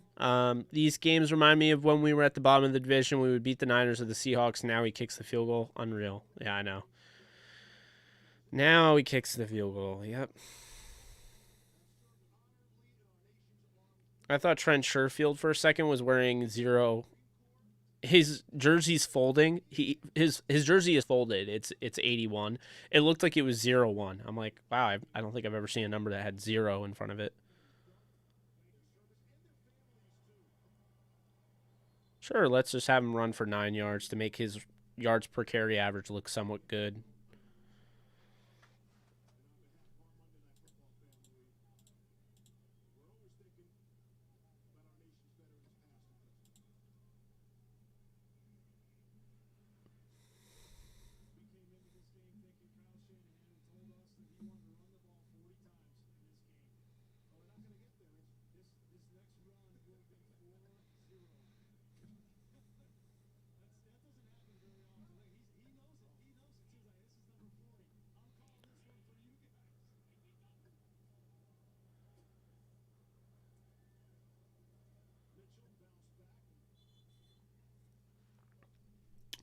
so much pain.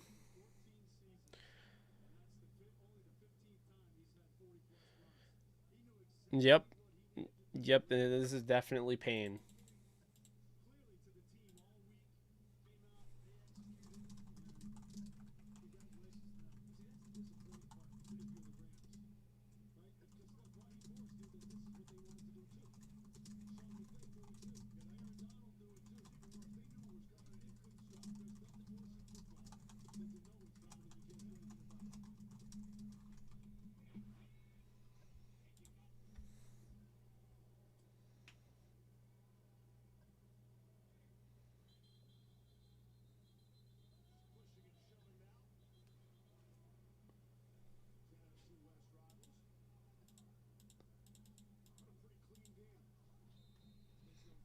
I do agree with that. He said it's been a pretty clean game. It has, for the most part. I thought it'd be chippier. I thought there'd be more, but officiating wasn't bad.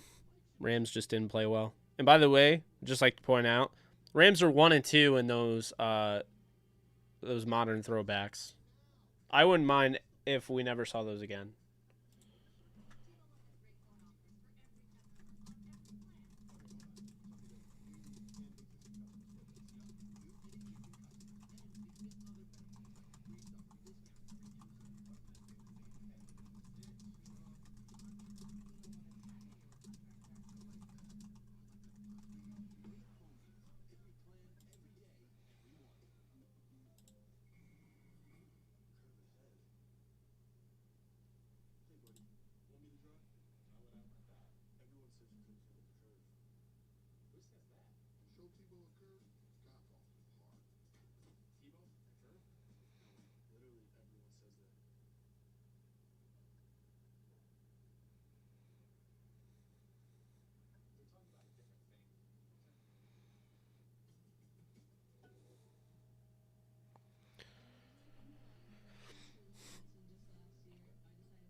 Can't wait to hear. I mean, I won't hear because there's no way I'm watching any of that garbage, but can't wait to see it come up on my feed throughout the week of how the Rams lost because they signed OBJ and OBJ has destroyed the locker room. And you're welcome, Darth. I understand. Obviously, we're all frustrated, but I'm not gonna sit here and just be a complete, frustrated mess.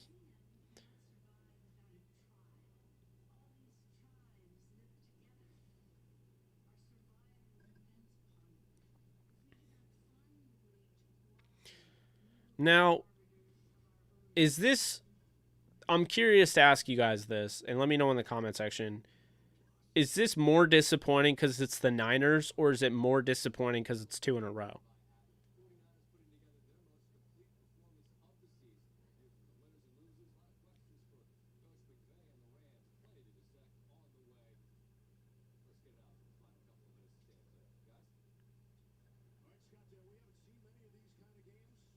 Both the Niners, both 2 in a row. Because it's the Niners, both Niners, both 2 in a row. More disappointed because it's San Fran.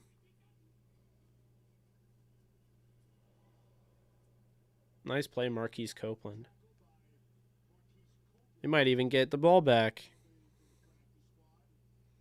Seems like a mixed bag here. It seems like there's a lot of people that are disappointed because they lost 2 in a row. Seems like a lot of people are disappointed because it's the Niners. We got Yessa. Thank you again for donating. Just because it's the Niners, 2 years we haven't beaten them, you know what they're going to do. Yeah, I know. Yeah, this... Oh, God, they're annoying.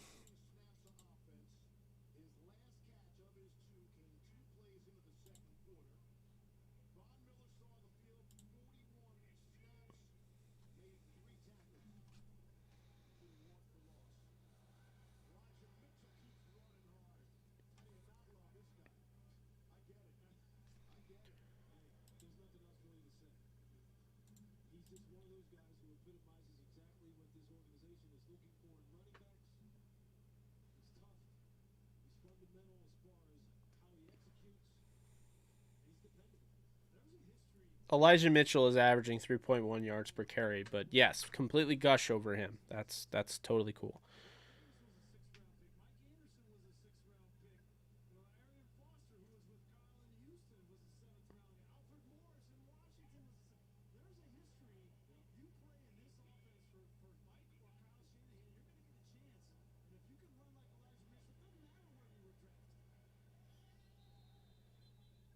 They're just going to keep running the ball and for whatever.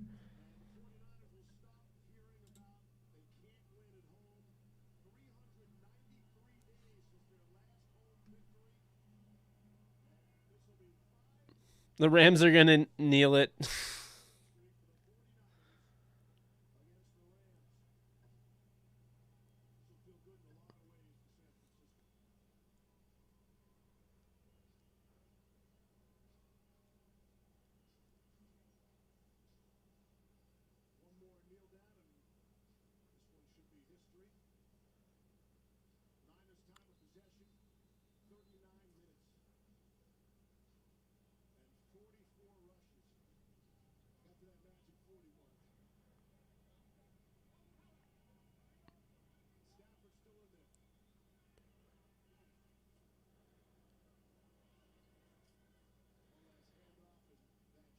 I don't understand. We're going to hand it off. You're going to risk injury on a handoff like that? I don't understand it. Just need it, I guess.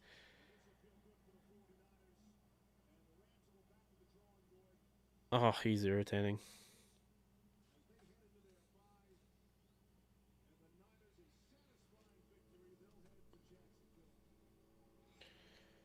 Wow, it must be nice to throw 19 passes for 182 yards and win 31-10.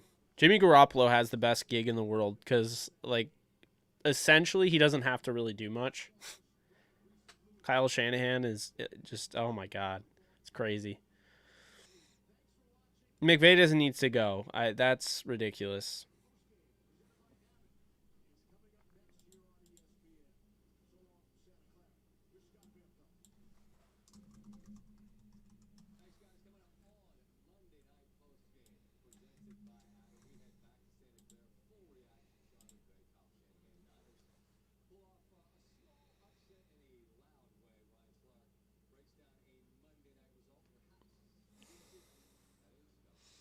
So far away from my I'm not even gonna worry about that.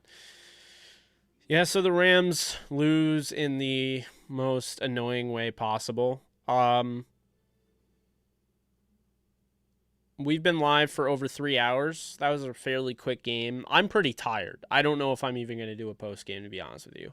Might just do it tomorrow. I might talk about it more tomorrow. But yeah, this game just kind of exhausted me, made me kind of sick. You know, it's been a fun time being with you guys. Not been a fun time watching this loss, but we had over 7,000 views. I thought it was I had fun. You know, in a sense, but yeah, that was brutal. Simply put, that was brutal. That was brutal, and I don't really have much else to say. So, for somebody that is constantly talking, constantly going live, constantly this, constantly that, I'm about as beat as can be, and I don't have a ton of words. The Rams lose this game 31-10. They fall to 7-3. Pathetic. They're not done on the season. I still think they'll be fine. Very much ready for the bye. I think I could use the bye, to be honest with you. But, you know, I'll say this. I'll just say this. With the Rams on the bye week, we're still going to have content on here. We might have some Rams content, might have some NFL, might have some betting. I'm thinking about putting a betting show together for the channel. I'm thinking about doing that, doing fantasy football, having an MCU channel, or having an MCU show on this channel. And we have the Devil's Eyes podcast on Wednesday. I'm going to have a live stream tomorrow, which is going to be my 1-year anniversary stream. Basically all about you guys. We're just going to chill, I'm going to answer questions, have people on, things like that. Just have some fun with it. So that's the plan. But yeah, if you like horror and you like rock, if you like rock music and you like horror, me and Jarrett Bailey on the Devil's Eyes podcast, episode 3 on Wednesday at 9 p.m. Eastern time, we will be covering the Welcome to Horrorwood album by Ice Nine Kills. It is an album entirely based on horror films, so we're going to be going through the album. You can check it out on all sorts of platforms, but if you want to watch it, if you want to listen to it before that, but yeah, we're going to be covering the album, our thoughts on it, and then we're going to talk about the horror movies associated with the album. But that's going to be Wednesday. Tomorrow will be our anniversary show, and then I don't know what we're going to do the rest of the week, but it was definitely it was a tough one, but we'll bounce back. Not just the Rams, but we as a channel, we as a community will bounce back. But yeah, 7-3 going in the bye. Could be worse, could be better, but 7-3 is the way they're at, and they have some big wins upcoming, or big games upcoming they have to win, so we'll see. But that's gonna do it for me, guys. I hope you guys enjoyed tonight as much as you could have. I appreciate you guys being here. Thank you so much for everyone that subscribed, liked, comments, all of that.